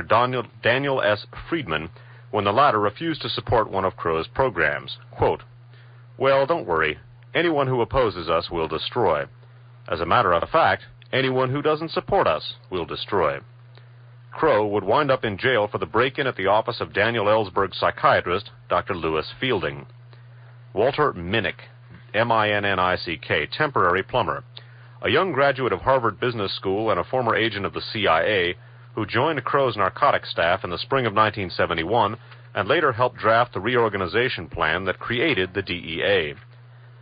John Caulfield, plumber, a former agent of the New York City Police Department's Bureau of Special Services, which specialized in narcotics and, quote, monitoring the activities of terrorist organizations, unquote. In the 1960 presidential campaign, he had been assigned to protect candidate Nixon in New York City. That and his close relationship with Nixon's personal secretary, Rosemary Woods, of 18.5-minute tape gap fame, gained him a foot in the door of the White House. Miles Ambrose, the former customs commissioner who was named head of the narcotics campaign's domestic strike force, he would later leave government service in disgrace. I would interrupt here that Miles Ambrose also represented the Rajneeshpuram organization in their recent difficulties, and a program about Rajneeshpuram, that a regular One Step Beyond program, is on permanent file at Davcor if you'd like to look at it, or listen to it, I should say. Continuing with Kruger's account here. And many of the people whose involvement that he names as being involved both with narcotics enforcement and with Nixon's plumbers unit, that was the group which affected the Watergate break-in and precipitated the Watergate situation, or at least that aspect of it which appeared on the surface to the general public. G. Gordon Liddy, plumber, a former FBI agent whose narcotics intelligence job at the Treasury Department had been terminated only weeks prior to his recruitment by the White House for his outspoken lobbying against gun control legislation. Eventually, he would get 6 to 20 for his role in the break-in at the Watergate complex and 1 to 3 for the job at Fielding's office. Howard Hunt, plumber, a former CIA agent closely connected to the agency-trained Cuban exiles, many of whom had emerged from Santo Traficante's Cuban narcotics mafia. Hunt was employed as a special advisor on narcotics problems in Southeast Asia. In November of 1973, Judge John Sirica would sentence him to 2.5 to 8 years, reduced from an initial 35 for the Watergate break-in. Lucien Conein, C-O-N-E-I-N, a CIA agent, Ed Lansdale's right-hand man in Vietnam, and an expert on Southeast Asian narcotic centers in the Corsican Mafia. He was brought into the White House by his old buddy Hunt. David Young, a plumber, a young lawyer who put up a sign outside his office, Mr. Young, plumber, when apprised that he would be plugging leaks and that the trade had run in his family. He came to Crow's staff from Henry Kissinger's National Security Council. And I would just say that at broadcasting from Foothill College, this is KFJC, Los Altos Hills. Continuing with the great heroin coup. It was a strange mix of novices and experienced agents with the most intriguing pasts. Hunt and Liddy were located in room 16 of the Executive Office building, headquarters for the Plumbers Group's secret narcotics missions and other crooked operations on behalf of the Committee to Re-elect the President, also known as CREEP. The Plumbers' first assignment was the break-in at the office of Daniel Ellsberg's psychiatrist. For the break-in dirty work, Hunt enlisted Bernard Barker, Eugenio Rolando Martinez, and Felipe de Diego, 3 of his Cuban friends who had been involved in the Bay of Pigs invasion. Martinez and de Diego also took part in the CIA's follow-up Operation 40, and the ubiquitous Martinez was in on Traficante masterminded boat raids on Cuba. By the summer of 1971, the White House death squad was well on its way. Hunt sought out Barker in Miami for what Hunt called a, quote, new national security organization above the CIA and FBI. Barker would assemble a force of 120 CIA-trained exiles for Operation Diamond, which, under cover of narcotics enforcement, would kidnap or assassinate political enemies. Barker signed up. In the fall of 1971, Hunt asked another one of his Cuban friends, Bay of Pigs veteran Manuel Artime, spelled A-R-T-I-M-E, to set up, quote, hit teams for the liquidation of narcotics dealers. As later revealed, Artime's primary target was to have been the Panamanian strongman General Omar Torrijos. Crow and his staff, meanwhile, tightened their grip on narcotics control. After the BNDD takeover, that's, by the way, is the Bureau of Narcotics and Dangerous Drugs, after the BNDD takeover of Customs International Jurisdiction, Crow pushed Bureau Chief John Ingersoll for results to feed Congress and the press. In September 1971, Crow was named to direct the newly formed Cabinet Committee on International Narcotics Control. In collaboration with the State Department, BNDD, CIA, and Henry Kissinger's office, the committee coordinated the international struggle against narcotics. State Department Narcotics Advisor Nelson Gross, chosen to supervise the joint actions, was later sentenced to 2 years for attempted bribery and income tax evasion. Egil Crow was less than satisfied with existing narcotics efforts, especially those of the CIA, whose intelligence reports, according to Ingersoll, were decisive for the work of the BNDD. Crow wanted the White House instead to handle the BNDD's intelligence work. Nixon's staff would then decide which drug traffickers to pursue. Crow's dissatisfaction was expressed to Hunt, who immediately proposed an Office of National Narcotics Intelligence, ONNI, where all narcotics intelligence reports would be analyzed and follow-up actions decided. Hunt told Crow he could enlist for the office experienced CIA figures, starting with Lucien Conein at its head. Nixon, however, chose William C. Sullivan instead. Once second to J. Edgar Hoover in the FBI, Sullivan had managed Division 5, which investigated espionage, sabotage, and subversion. He also directed Operation COINTELPRO, the Bureau's vendetta against dissident political and cultural groups such as the Black Panthers, and had been Nixon's choice to direct the Houston Plan's elaborate surveillance of U.S. citizens. Houston in this case spelled H-U-S-T-O-N. Hunt, nevertheless, found a niche for his friend. Conein was assigned to the BNDD as a, quote, strategic intelligence officer and came to control overseas narcotics intelligence, originally the domain of ONNI, while Sullivan concentrated on domestic affairs. Incidentally, the Houston Plan was an abortive plan developed by the Nixon White House in which all U.S. intelligence activities would be combined into a single giant U.S. intelligence agency, rather than the various different agencies that we have now, such as the National Security Agency, the Defense Intelligence Agency, CIA, and others. Continuing with the Great Heroin Coup. The White House now controlled narcotics intelligence at home and abroad, but that still wasn't enough. Nixon's staff also sought to control enforcement itself, and that required effective strike forces.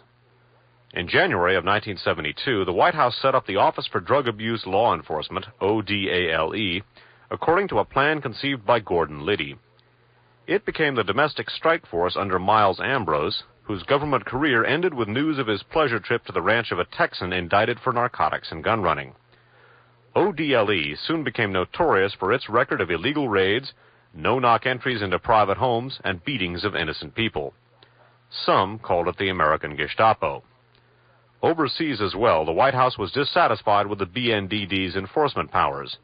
Dr. J. Thomas Ungerleider, Ungerleider, a member of the National Commission on Marijuana and Drug Abuse, noted in a record of his conversations with BNDD officials, quote, "There was some talk about establishing hit squads, assassination teams, as they are said to have in a South American country." I'm going to read that sentence again.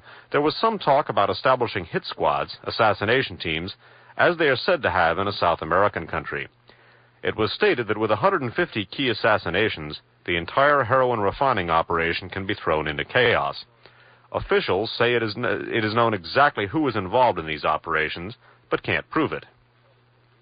Hunt, Liddy, and others in Room 16 did not confine themselves to narcotics campaigns and political assassinations. On behalf of CREEP, that's the Committee to Re-elect the President, they raised campaign funds from more or less shady sources and sabotaged the campaigns of George Wallace, Hubert Humphrey, Edmund Muskie, and George McGovern. Hunt's CIA colleagues are among those who suspect he spiked Muskie's lemonade with an LSD-like substance prior to the candidate's famous tearful speech. Besides Hunt's Cubans, the familiar Frank Sturgis, who had earlier taken orders from Santo Trafficante, took on narcotics work and special assignments for CREEP. According to a 1972 FBI report, sources in Miami had claimed Sturgis was then associated with organized crime activities. He later told an interviewer that he had aided Hunt in a 1971 investigation of the drug traffic reaching the U.S. from Paraguay via Panama. He was in on several actions connected with the investigation, which focused exclusively on Auguste Ricoeur's Grupo Francais. Interrupting, Auguste Ricoeur is a Corsican gangster and Nazi collaborator who ran a very, very important drug smuggling ring. We're going to talk about that in our next broadcast. Sturgis was everywhere in the hectic spring of 1972. In May, he was among the men who assaulted Daniel Ellsberg on the steps of the Capitol. Later that month, he and Cubans, including Bernard Barker, arranged a Miami demonstration in support of Nixon's decision to mine Haiphong Harbor. Sturgis himself was at the wheel of the truck leading the procession. He helped recruit agitators to disrupt the Democratic National Convention, and in the June 17th Watergate break-in, Sturgis joined CIA, Trafficante Cubans, and White House narcotics conspirators. As the noted Berkeley researcher Peter Dale Scott put it in 1973, quote, "In my opinion, it is no coincidence that the key figures in Watergate, Liddy, Hunt, Sturgis, Crow, and Caulfield, had been drawn from the conspiratorial world of government narcotics enforcement, a shady realm in which operations of organized crime, counter-revolution and government intelligence have traditionally overlapped. I'm going to try again. Continuing with Henrik Kruger's great heroin coup. In July 1973, Nixon's narcotic forces were essentially consolidated according to Reorganization Plan No. 2 worked out by former CIA agent Walter Minnick, remember that's M-I-N-N-I-C-K, and Egil Crow. The Drug Enforcement Administration, DEA, was formed out of the BNDD, the ODALE, ONNI, and Customs Intelligence. 4,000 operatives, including 50 CIA agents, many of them Cubans from the ODALE hardcore, 500 customs agents, and most of the BNDD staff made the DEA a powerful new agency. Ingersoll of the BNDD, Ambrose of ODALE, and Sullivan of the ONNI all resigned as John R. Bartels, B-A-R-T-E-L-S, became the DEA's first director. His was no small task. Earlier rivalries persisted. The strange brew of agents with widely varying backgrounds and assignments made the DEA difficult, if not impossible, to steer. U.S. narcotics enforcement has a history of corruption, scandal, and exposure of agent collaboration with the criminals it has been assigned to police. Still, no bureau has been as plagued by scandal as the DEA has in 7 years of existence. And of course, this was written in 1979. Let me read that one more time. Still, no bureau has been as plagued by scandal as the DEA has in 7 years of existence. The exposés and charges run the gamut from trafficking in drugs, teamwork with the mob, and protection of major traffickers, to thievery, gun-running, torture, and assassination of drug traffickers. When Lucien Conein became the head of the DEA's Special Operations Branch, he allegedly carried out an assassination program after setting up the DEA's Special Operations Group, DEA-SOG, under cover of the B.R. Fox Company, and housed on Connecticut Avenue in Washington. DEA-SOG's 12 members, the Dirty Dozen, were hard and experienced Latino CIA agents transferred over to the drug agency for the occasion. Prior to DEA-SOG, Conein had set up another DEA, quote, intelligence operation, Deacon 1, employing Cuban exile veterans of CIA training camps who were supervised by 30 other Cubans, all formerly of the CIA's clandestine services. In response to the claim that DEA-SOG was a, quote, hit team, Conein told journalist George Cryle, quote, that is a big blank lie. That is bull blank. However, a DEA official had told Cryle, quote, when you get down to it, Conein was organizing an assassination program. He was frustrated by the big-time operators who were just too insulated to get to, unquote. DEA officials also told Cryle that, quote, meetings were held to decide whom to target and what method of assassination to employ. Conein then assigned the task to 3 of the former CIA operatives assigned to the Connecticut Avenue safe house. DSOG shared its Washington office with an old friend and colleague of Hunt and Conein's from OSS China, the weapons-dealing soldier of fortune and specialist in assassination, Mitch Wirbel III. Wirbel told Cryle he had been a business partner of Conein's as late as 1974, and that he and Conein had worked together on providing the DEA with assassination devices. Among Wirbel's other associates were Frank Sturgis, Cuban exile leaders, and Robert Vesco, who, like Wirbel himself, had been charged with bankrolling narcotics smuggling. Carlos Hernandez Rumbaut, R-U-M-B-A-U-T, the bodyguard of Vesco's close friend and business partner, former Costa Rican President Pepe Figueres, F-I-G-U-E-R-E-S, is a former Conein agent who fled the country to avoid imprisonment on a drug conviction. He has reportedly re-entered the U.S. twice with a U.S. diplomatic passport. Assassination, it can be argued, became a modus operandi under Richard Nixon. The CIA carried out assassination and extermination campaigns in Vietnam, Guatemala, Argentina, and Brazil, aided in Latin America by the local death squads. The White House appears to have sponsored a secret assassination program under cover of drug enforcement. I'm going to read that last sentence again. The White House appears to have sponsored a secret assassination program under cover of drug enforcement. It was continued by the DEA, which seemingly overlapped with the CIA in political rather than drug enforcement. Until 1974, the training of torturers and members of Latin American death squads came under the auspices of the CIA and USAID's Office of Public Safety.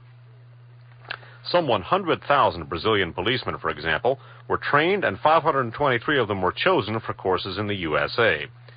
They were trained at the International Police Academy in Georgetown, Washington, D.C., and at a secret CIA center in the same city on R Street, under cover of International Police Services Incorporated. When school was out, the prize pupils returned home to work, besides CIA advisors, as functionaries or torturers in such effective repression apparatuses as São Paulo's Operação Bandeirantes, OPERACIU BANDEIRANTES. Many would moonlight with the death squads. After Tupamaro's guerrillas kidnapped and killed U.S. police advisor Dan Mitrione in Uruguay, Washington's School for Funding for Foreign Police came into the limelight, and Congress cut off their funding. Nonetheless, the training program and direct assistance and supervision continued. A 1976 investigation authorized by Senator James Abourezk revealed that the U.S. torture academies had not in fact been completely closed down. According to Jack Anderson, Abourezk found such a school had been in operation since 1974 in Los Fresnos, Texas, at the site of a former bomb school. Another journalist, William Hoffman, later confirmed the existence of a school for torture in Los Fresnos, which had since moved to Georgia, where it was known as the Law Enforcement Training Center. Interestingly, Conin's friend Werbel runs his own large training center in Georgia, the Farm. It's used for, among other things, the training of law enforcement officers. Continuing. Much of the old police support apparatus was simply transferred to AID's International Narcotic Control Program. By the way, AID is Aid for International Development. AID's International Narcotics Control Program, otherwise known as INC, which really spelled DEA. In 1974, the DEA had some 400 agents in Latin America, or roughly the number of advisors recalled from the OPS program. Inc.'s budget for technical equipment abroad, meanwhile, jumped from $2.2 million in 1973 to $12.5 million in 1974. The politics of the new drug effort were exposed when, in 1974, the man behind Argentina's death squad, the Argentine Anti-Communist Alliance, Social Minister Lopez Rega, that's Jose Lopez Rega, we've talked about him a lot, last name Rega, R-E-G-A, appeared on TV with U.S. Ambassador Robert C. Hill to publicize the two nations' anti-narcotics collaboration with the words, quote, "Guerrillas are the main users of drugs in Argentina." That's, of course, G-U-E-R, guerrillas. Guerrillas are the main users of drugs in Argentina, therefore the anti-drug campaign will automatically be an anti-guerrilla campaign as well, unquote. It is striking how close the various extermination and repression campaigns have been to the narcotics traffic. The Mayo Army, deployed by the CIA in Laos, smuggled large quantities of opium. Lopez Rega and his Argentine AAA henchmen were eventually exposed as keys to a cocaine ring. One of the chief AAA hatchet men, Francois Chiappe, was a lieutenant in the Record David heroin network. Cutting in, by the way, Dave already mentioned Auguste Record, and Christian David was an affiliate of his who also had links to various Western intelligence agencies, notably France and the United States. Paraguay's most ruthless high-ranking officers were exposed as heroin profiteers. Christian David took part in extermination campaigns in Argentina, Brazil, and Uruguay. Operação Bandeirantes chief Sergio Fleury and several of his colleagues pocketed large protection payoffs. Fleury's number 2 man in the Sao Paulo death squad, Ademar Augusto de Oliveira, alias Fininho, fled to Paraguay after he was charged with murder. There, under the name Irineu Bruno da Silva, he worked for the Record gang. I'm going to give you that guy's name real quickly and spell him for you. First is Operação Bandeirantes chief Sergio Fleury, F-L-E-U-R-Y. Fleury's number 2 man in the death squad in Sao Paulo was Ademar Augusto de Oliveira, alias Fininho. I don't need to spell that for you.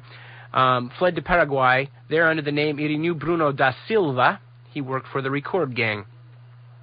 When David's successor, the Brazilian narcotics dealer Milton Goncalves Thiago, spelled Thiago, alias Cabeçal, the brain, was arrested in 1975, it was learned that he had been paying off the entire Rio de Janeiro death squad, which included 4 narcotics police lieutenants. And finally, as we go to press, we learn that the dictator Pinochet assumed control of Chile's cocaine trade, then turned it over to his secret police, DINA, D-I-N-A, which shared the profits with its Cuban exile henchmen. The political violence set in motion by the White House narcotics offices ran smoothly. But what of actual drug enforcement? From its inception, it focused on dismantling the French narcotics network.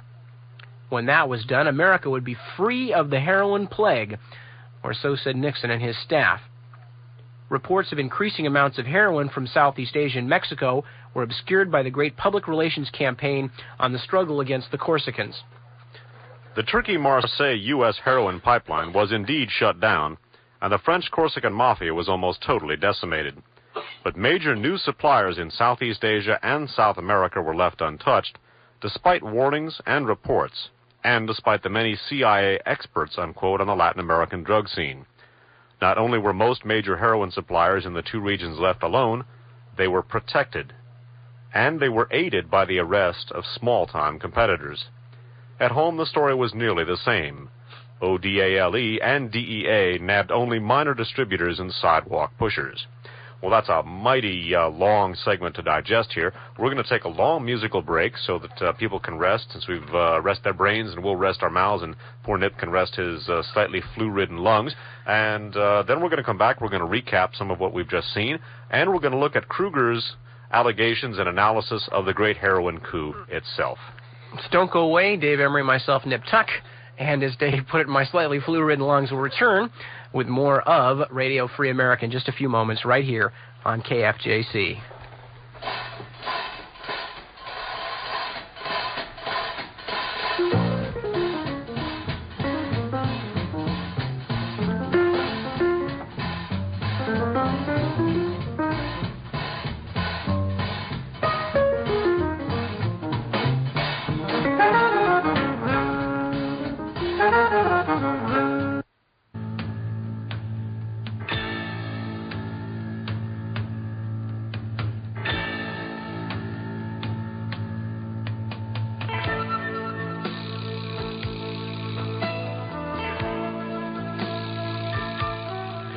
And we are back. This is Nip Tuck with Dave Emory in the studios at KFJC. Going back to Radio Free America, we heard the Newport Rebels and a Charles Mingus song, Mysterious Blues. Great song. And after that, there's a specific reason why I played that long choral piece. Those of you out there who are classical music aficionados will recognize the... Get back to the stuff here. We've got lots more to talk about tonight. We're going to be continuing readings from the Great Heroin Coup, and we are going to be following up on the subject of the heroin coup itself, which was the point at which the Nixon White House and their special involvement in the drug trade, how they basically infiltrated the drug trade, how they used the special White House team, the plumbers, much of which also wound up operating in the Watergate case, to lapse over into the founding of the DEA, and in fact made the DEA a de facto murder and enforcement unit, and the Drug Enforcement Administration enforcing almost in the sense of mafia enforcers, to essentially rub out the old French and Turkish and Corsican heroin traffic, and essentially swing it over to the Lansky syndicate coming out of Asia and running through the Lansky holdings in Central America and South America and the Caribbean and up into the United States. So between a rather short period of time during the Nixon administration, this was accomplished, and as we talked about, not the least important factor is that Richard Nixon himself was already strongly connected to organized crime, and the fact that his own administration's previously unseen, something like this had never been seen before, that his administration's dealings in the drug trade should result in a massive windfall for the Lansky syndicate and people who are already involved as organized crime people in helping the Nixon administration pursue their covert political agenda. Again, it stretches coincidence a little bit too far for those of us who have been studying this kind of stuff to believe, in fact, it was coincidence. Now, again, the important part about the assassination team put together by the Nixon White House under a fellow named Lucien Conein was that most of the people involved in it were not only quote, former CIA agents, but specifically there were very, very strong connections between this group and the anti-Castro Cuban exile community from the Bay of Pigs, which in turn was very much linked to syndicate elements involved and CIA elements involved in the narcotics traffic itself. Beyond that, this alleged anti-narcotics assassination team was heavily involved in the Latin American terror scene. Many of the same elements worked in conjunction with CIA in Latin America. So what we have is the Nixon White House putting together an assassination team allegedly to eliminate the international narcotics traffic. In effect, this assassination team functions as an extension of the U.S. intelligence system. Most of its agents are, quote, former, unquote, intelligence agents who appear to have been simply infiltrated into the DEA or the various Nixon White House drug enforcement bodies, because there were a number of them, in order to not eliminate the narcotics traffic, but to corner it, as we're about to look at, for the Nixon-associated organized crime and intelligence elements which have emerged so prominently in the story of the evolution of the narcotics traffic. We're talking Cuba lobby here, we're talking China lobby, we're talking Syndicate, Lansky, and Sicilian. And we're going to take a look now at Henrik Kruger's analysis of how this assassination team was employed. We're going to read now the 21st chapter of The Great Heroin Coup by Henrik Kruger, called The Coup. Now, as the introductory remarks here are going to indicate, the thesis here that Kruger is developing is hypothetical. I agree with his thesis. I think his information is quite compelling, but he makes it clear that this is his interpretation of the events. The facts we've just laid out in the previous two chapters, here is how Kruger interprets those facts. This chapter contains my personal interpretation of the Great Heroin Coup. Errors are possible on any or all points, inasmuch as the clandestine operations treated in this book transpire in a closed world infested with lies and cover-ups. There will always be loose ends. The coup itself, which transferred control over the heroin gold mine from one part of the world to another, I regard as a fact of life. Similarly, do I regard the involvement of elements of the White House staff. Just how high up it went, the reader can decide for him or herself. Of the many heretofore mentioned details in the coup's planning and execution, I find the following essential. 1. Prior to the coup, Lansky syndicate narcotics boss Santo Trafficante Jr. had made the necessary arrangements in Southeast Asia and Mexico and had started a war with the Corsican mafia. Trafficante's old partner, the CIA, had long since assumed control over Southeast Asia opium smuggling following Ed Lansdale and Lucian Conin's defeat of the local branch of the Corsican underworld. In 1971, when the coup's execution was seriously underway, Cuban exiles, a group with which Trafficante enjoyed a unique rapport, appeared in the White House's mysterious narcotics operation. They were tied especially to Conin and E. Howard Hunt. Through a succession of bureaucratic reorganizations, the White House assumed control over narcotics intelligence and enforcement. U.S. narcotics officials waged an all-out war against the Corsicans' Turkey-Marseille USA network, while warnings of a serious heroin threat from Southeast Asia were all but dismissed. When the Corsican mafia was neutralized, the narcotics enforcement apparatus was suddenly reorganized as the DEA, and shortly thereafter, heroin began flowing into the United States from Southeast Asia and Mexico. The CIA-infiltrated DEA grabbed control of Latin America's political repression apparatus, was accused of protecting major narcotics dealers, and was exposed as an accomplice to gun running financed with the profits from the narcotics traffic. The White House protected Robert Vesco, who appears to be a central figure in the scheme of heroin smuggling and gun running. Continuing. In these 8 points we find the will, the power, and the motives, not for the once proclaimed victory over the traffickers, but for the dramatic transfer of underworld power that suddenly became a reality in 1973. The syndicate was in on it. The White House, the CIA, and special lobby groups were in on it too, at least indirectly. But we still need to ask who, in particular, and why. We will rely on logic and guesswork only to identify individual accomplices and their particular contributions and motives. Let us consider the Lansky syndicate, represented by Santo Trafficante and his Cuban narcotics mafia. In addition to motives he might have shared with the CIA, Trafficante had many other reasons to take part in the heroin coup. First, it meant cheaper heroin deliveries and therefore greater profits. Second, He wanted the Corsicans out because, behind his and the rest of the syndicate's backs, they had begun setting up their own U.S. distribution network. Finally, Trafficante's drug mob did not want to see a repeat of BNDD Operation Eagle, U.S. Drug Enforcement's last effective raid against his network. What were the possibilities for Trafficantes playing an active role in the coup's execution, apart from preparation of the Southeast Asia and Mexico-based networks? Without help from the CIA and powerful lobbies, his chances were slim. With their assistance, he could infiltrate the narcotics nerve center, the White House. Here we might discuss just who, in fact, helped him. If it is true that Trafficante fought the Corsicans so bitterly from 1971 on, how can it be that Marcel Beauquin and his shrimp boat were seized in February 1972 with 425 kilos of pure heroin en route to Trafficante in Florida? There is only one explanation, which Beauquin himself offered in court: that Beauquin was set up by his American client. How else can the unprecedented seizure by French customs following a tip from the CIA be explained? If it was a plot to exhaust the stocks of the remaining French heroin rings and thereby cause panic among the Corsicans, then it worked. How guilty was Richard Nixon, who presided over the heroin coup? Personally, I believe that under strong pressure he was a more or less willing tool, rather than the force behind it all.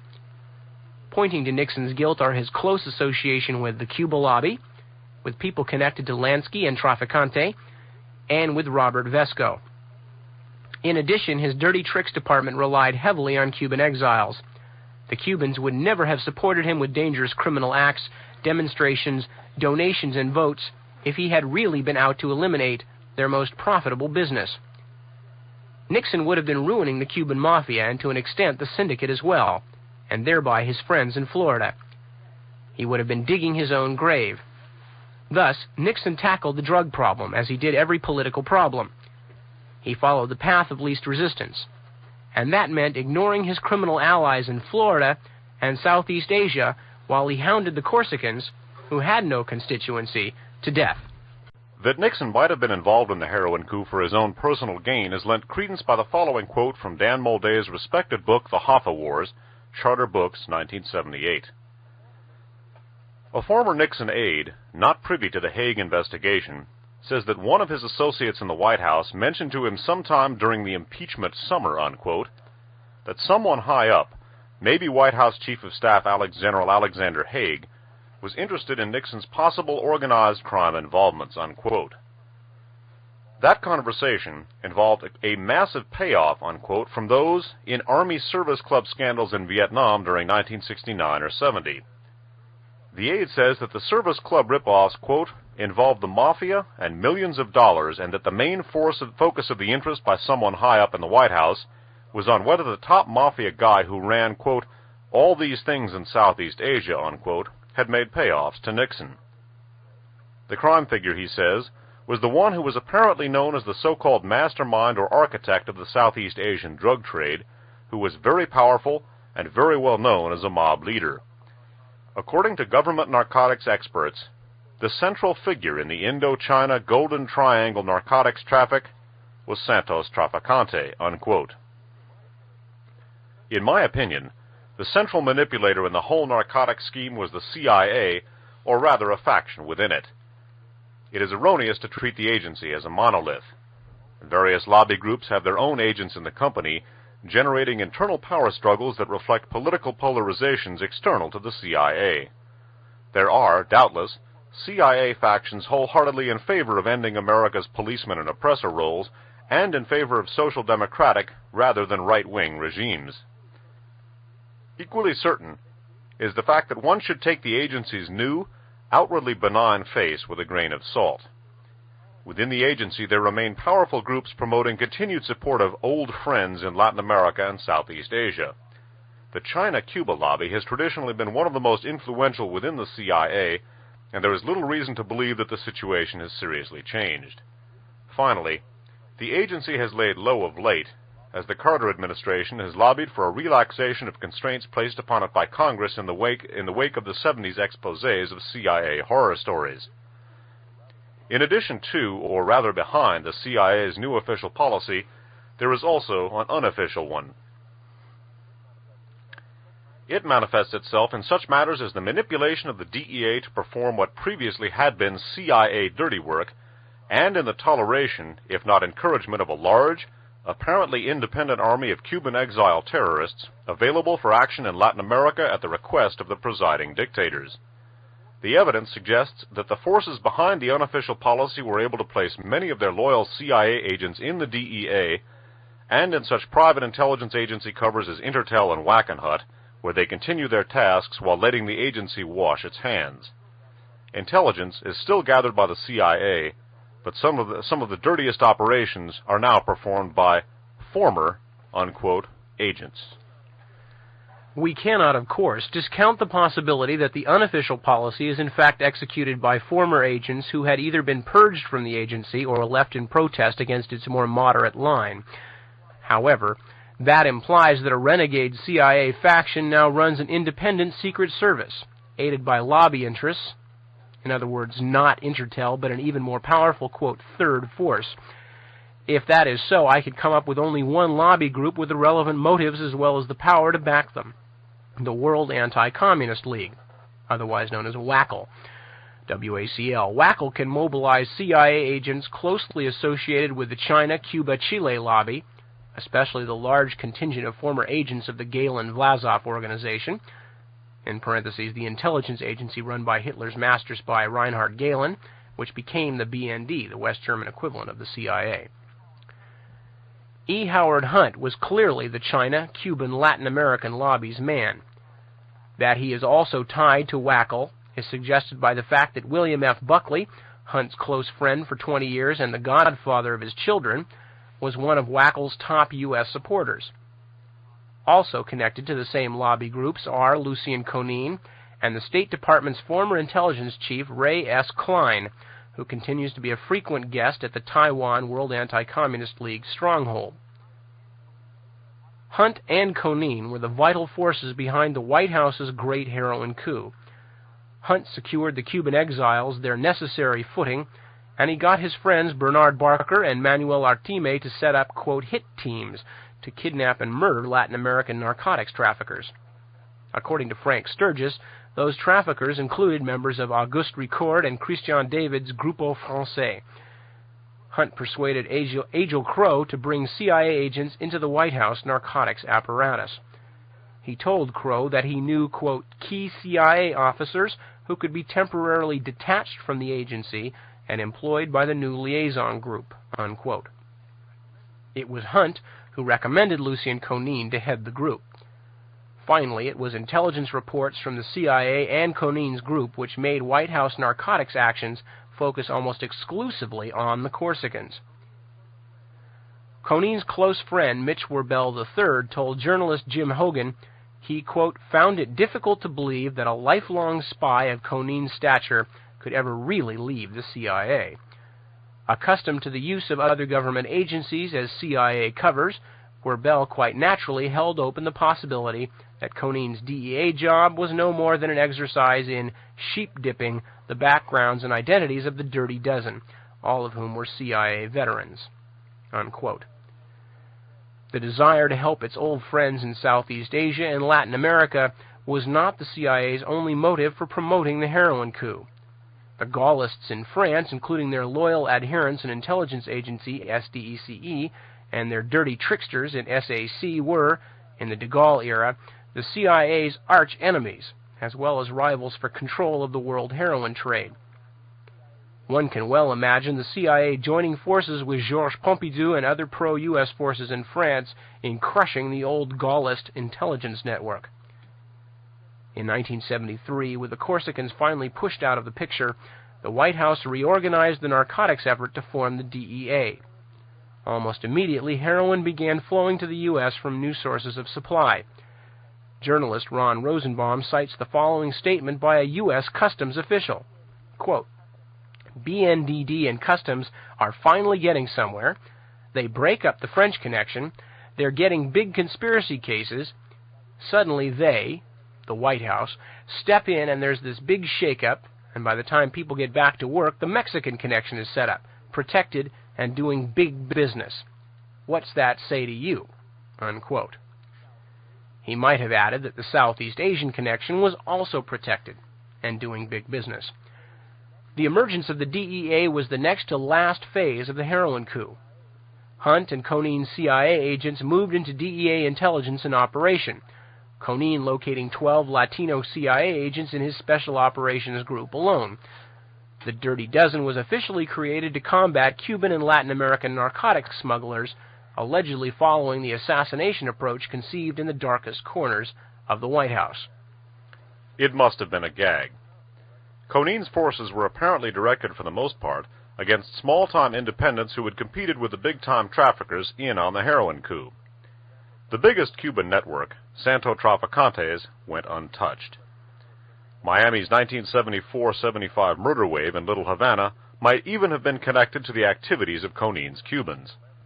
The victims had opposed Orlando Bosch's drive for solidarity in terrorism, a drive which, as suggested by writer Hogan, might well have enjoyed the support of Traficante and Robert Vesco. Of the latter two, certainly the first and quite possibly the second as well were central figures in the heroin coup.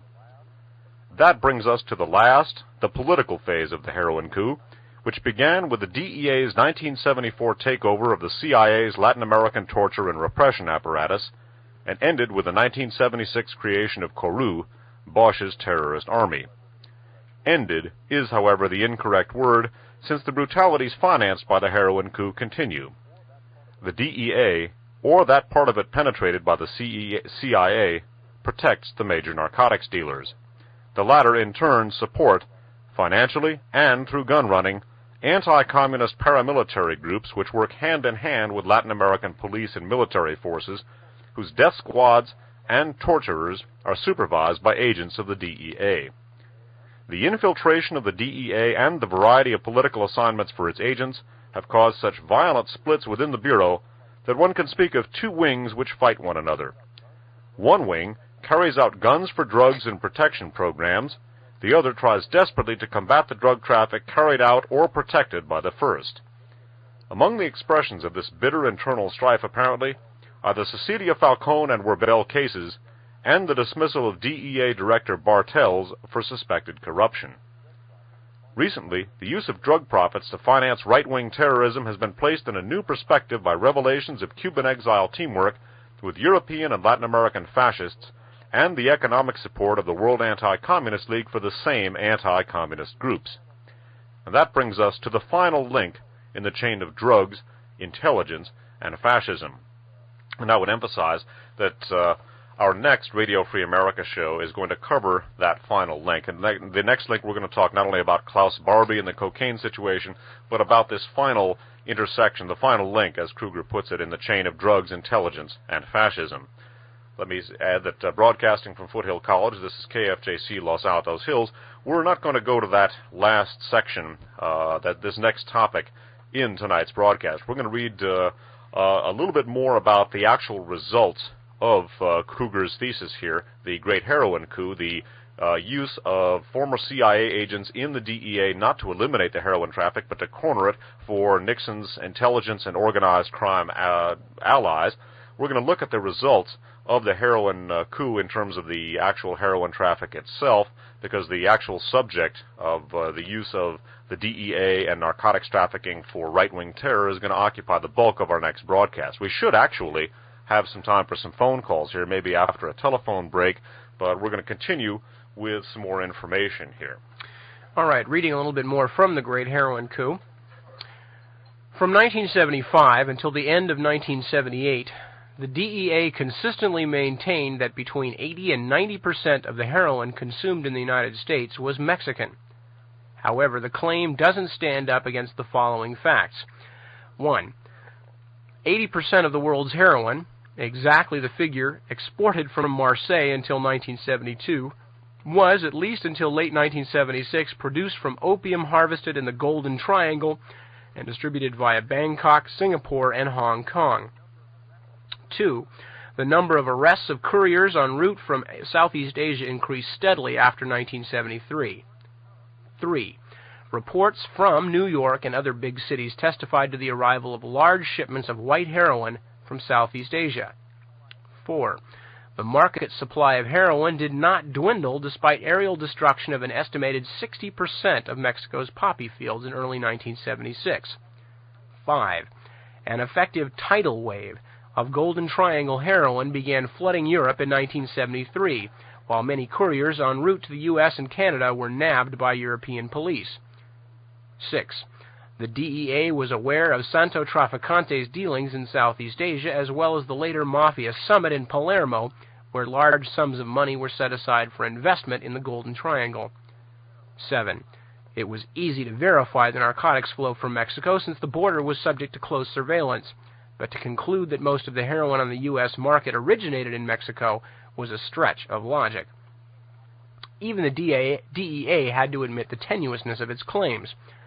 On February 24, 1976, the DEA's John Cusack, C-U-S-A-C-K, admitted that his agency's estimate that only 8% of U.S. heroin came from Southeast Asia was surprising, considering the region's prolific opium production. He added, quote, "We are also concerned about our detection during 1975 of substantial quantities of white number 4 heroin moving directly from Bangkok to the United States. In December, for example, 46 kilograms of heroin were seized in Bangkok, concealed in the household effects shipment of a returning U.S. serviceman. Follow-up investigation and the development of an extensive conspiracy prosecution has identified 12 additional shipments entering the United States since 1974." Unquote. 12 such shipments meant 552 kilos, or more than the entire 472 kilos confiscated in the U.S. in 1975, and from only one of many Southeast Asian smuggling networks. Cusack went even further. Quote, "It appears almost certain that the bulk of the white heroin found during 1975 in the inner city areas of our eastern cities has been Asian number 4, smuggled from Bangkok." Why then did the DEA continue to overstate Mexico's role and minimize Southeast Asia, even after the publication in 1972 of Alfred McCoy's The Politics of Heroin in Southeast Asia? Perhaps to justify the great expenditure in support of right-wing military and police forces in Latin America. The later boom in Colombian cocaine would also provide justification. Southeast Asia was downplayed so as not to jeopardize relations with America's loyal, if corrupt, allies, most of all Thailand, Taiwan, and the latter's overseas agents. They were allowed to profit from opium and heroin in relative peace. Another reason. The DEA could not expose the Southeast Asia connection without compromising the CIA. A secret 1977 House Government Operations Subcommittee report accused the CIA of helping an Asian opium ring smuggle drugs into the United States and then lying about it to Congress. Puttaporn Krom Kruan, Puttaporn, Khram, a Thai national, was arrested in 1973 for smuggling 59 pounds of pure opium into the U.S. via JFK Airport. Citing national security interests, the agency had the case squelched, and Krom Kruan was sent back home. However, the House Committee eventually established that he was a CIA operative in Thailand. In fact, he was on the payroll of a CIA proprietary using the Agency for International Development, AID, as a cover for training the corrupt Thai border police. Furthermore, Krom Kruan told a DEA investigator that he had been an officer in the Kuomintang Army and guarded opium mule caravans. His CIA contact was the U.S. consul in Chiang Mai, Thailand. In its report, the House Committee stated, quote, "It was ironic that the CIA should be given the responsibility of narcotics intelligence, particularly since they are supporting the prime movers," unquote. I'm going to read that last sentence again, quoting from a House Committee report. "It was ironic that the CIA should be given the responsibility of narcotics intelligence, particularly since they are supporting the prime movers." In March 1977, the DEA began to speak of major maneuvers in the international Asian narcotics market for a share of the U.S. drug scene, unquote, and of a coalition between the U.S. Mafia, the Corsicans, and the Chu Chao Chinese triad, unquote. The coalition had, in reality, existed at least since 1970, and perhaps as early as Traficante's 1968 journey to the East, and it had functioned effectively, shipping large amounts of heroin to the U.S. since 1972 and 3. The difference was that the Corsican arm of the coalition, their own umbrella organization having been smashed, was now essentially reduced to some 100 men working with the U.S. Mafia and the Chinese, most of them as chemists in Thailand's mobile heroin labs. Who has controlled the Golden Triangle opium traffic and heroin production since the establishment of the Mafia-Chinese coalition, besides the CIA, that is? The answer is the Kuomintang, the Kuomintang Chinese and Overseas Chu Chao Syndicate, men such as Chang Chi-fu, Lo Sing-han, Tsai Chien-cheng, and older, more familiar figures like General Lai Mi. Still head of what's left of the Kuomintang forces, General Li resides in luxury outside Chiang Mai and received official visits there from the United States as recently as late 1976. In 1976 and 7, a minor war was about to erupt over the control of the region's opium traffic and mobile refineries. Potential combatants were Chu Chi-fu's United Shan Army of rebels against the Burmese regime and Kuomintang forces under General Li. However, the opposing leaders were brought together by a senior Thai officer, and an agreement was reached on the marketing of drugs and supply of arms to fight communist forces in Burma's Shan states. Again, we see the connection between narcotics and anti-communist paramilitary operations, albeit Chu Chi-fu later pulled out of the agreement, was arrested in Thailand, and eventually extradited to Burma. The DEA's Golden Triangle Unit, SNO, made many whole and half-hearted attempts to eradicate the narcotics plague. All failed. Production has been great, the world's heroin market having multiplied in the 70s. SNA won't say outright that the CIA is undermining them, nor that politics underlies their constant failures.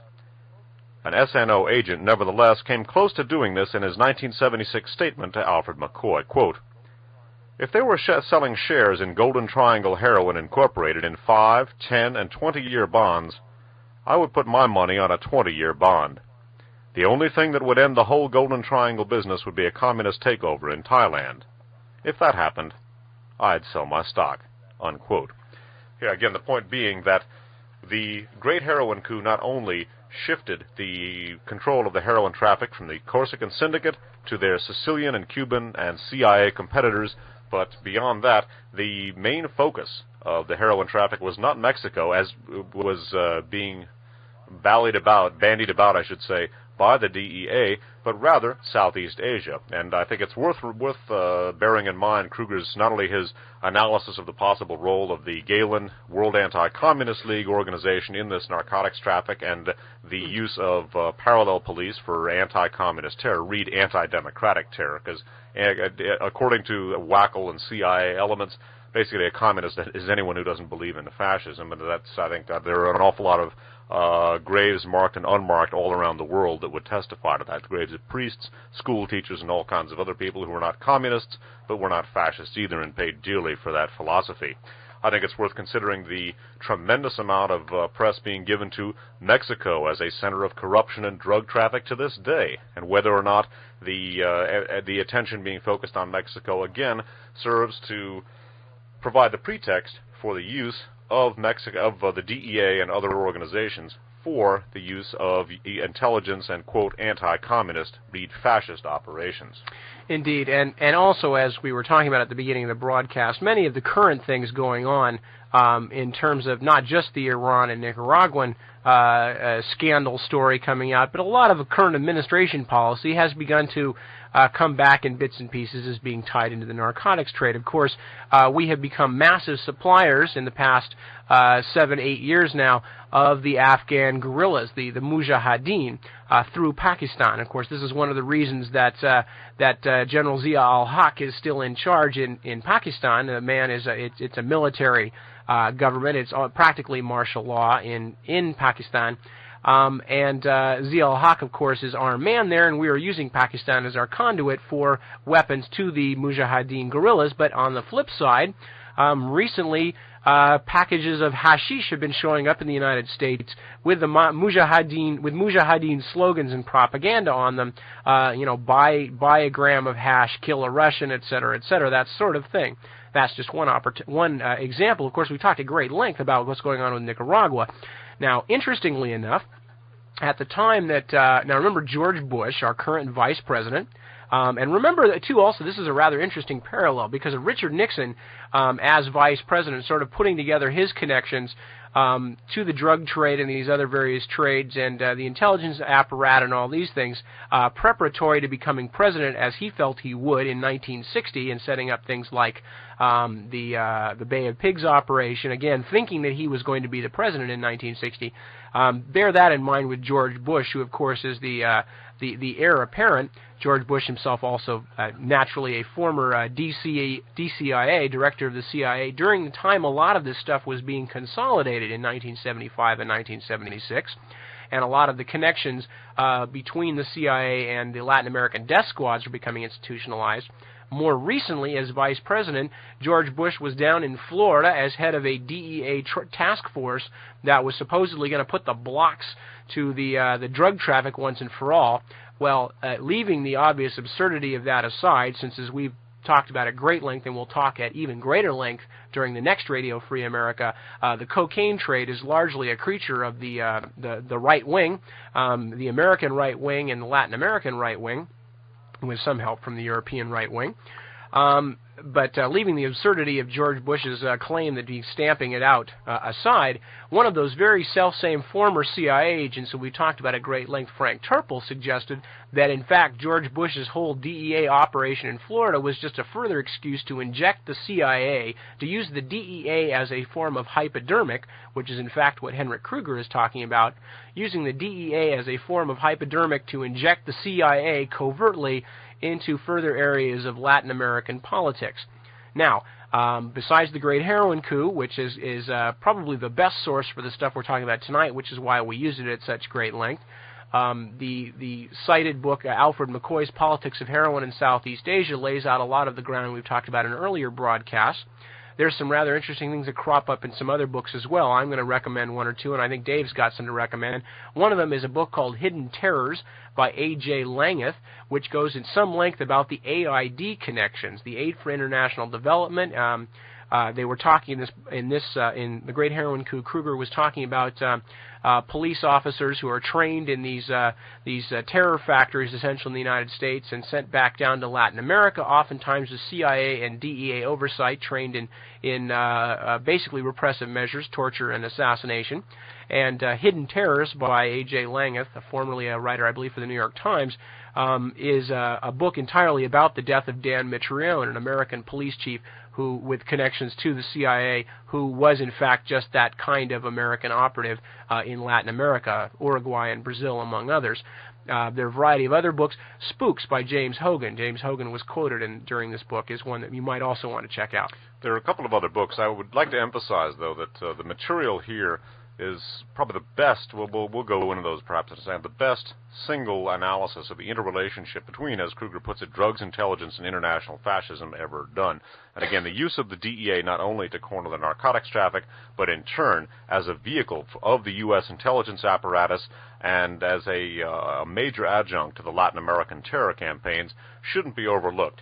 We're kicking around the possibility, obviously it'll have to be clear to the programming, of perhaps in May, during KFJC's Month of Mayhem, when we do particular special programming, maybe doing a two-part series on Iran-Contra or Iran-Contra, where we will review not only the anti-Castro Cubans, many of the same elements involved in the Kourou-Bosch terror campaign, their involvement in this whole situation, and the role of narcotics and the narcotics traffic in the system that we're seeing down that's exploding right now on the U.S. scene, and in terms of the Iran-Contra scandal.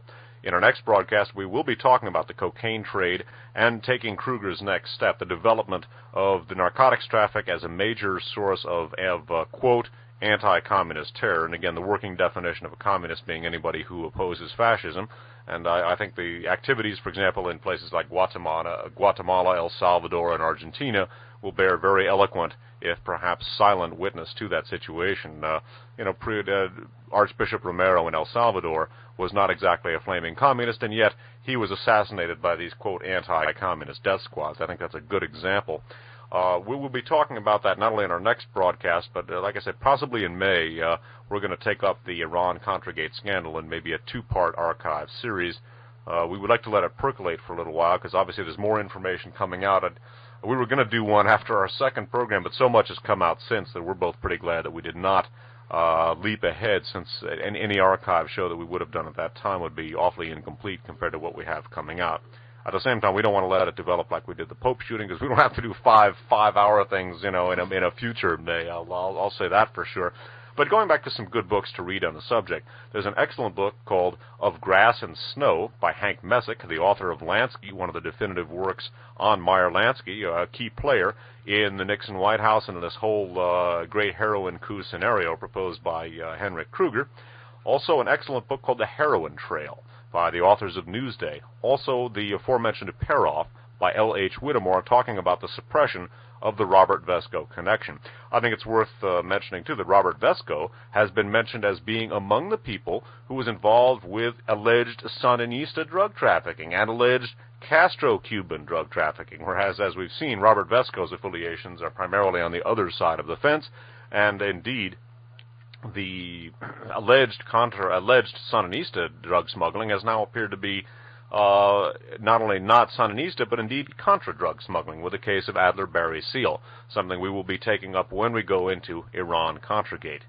So, again, there's a lot of information that we've presented this evening. What we're going to do now is take a musical break. We haven't got a phone screener with us, but if people would like to phone in and discuss some of the information we've talked about, we do have almost 45 minutes until 11 o'clock.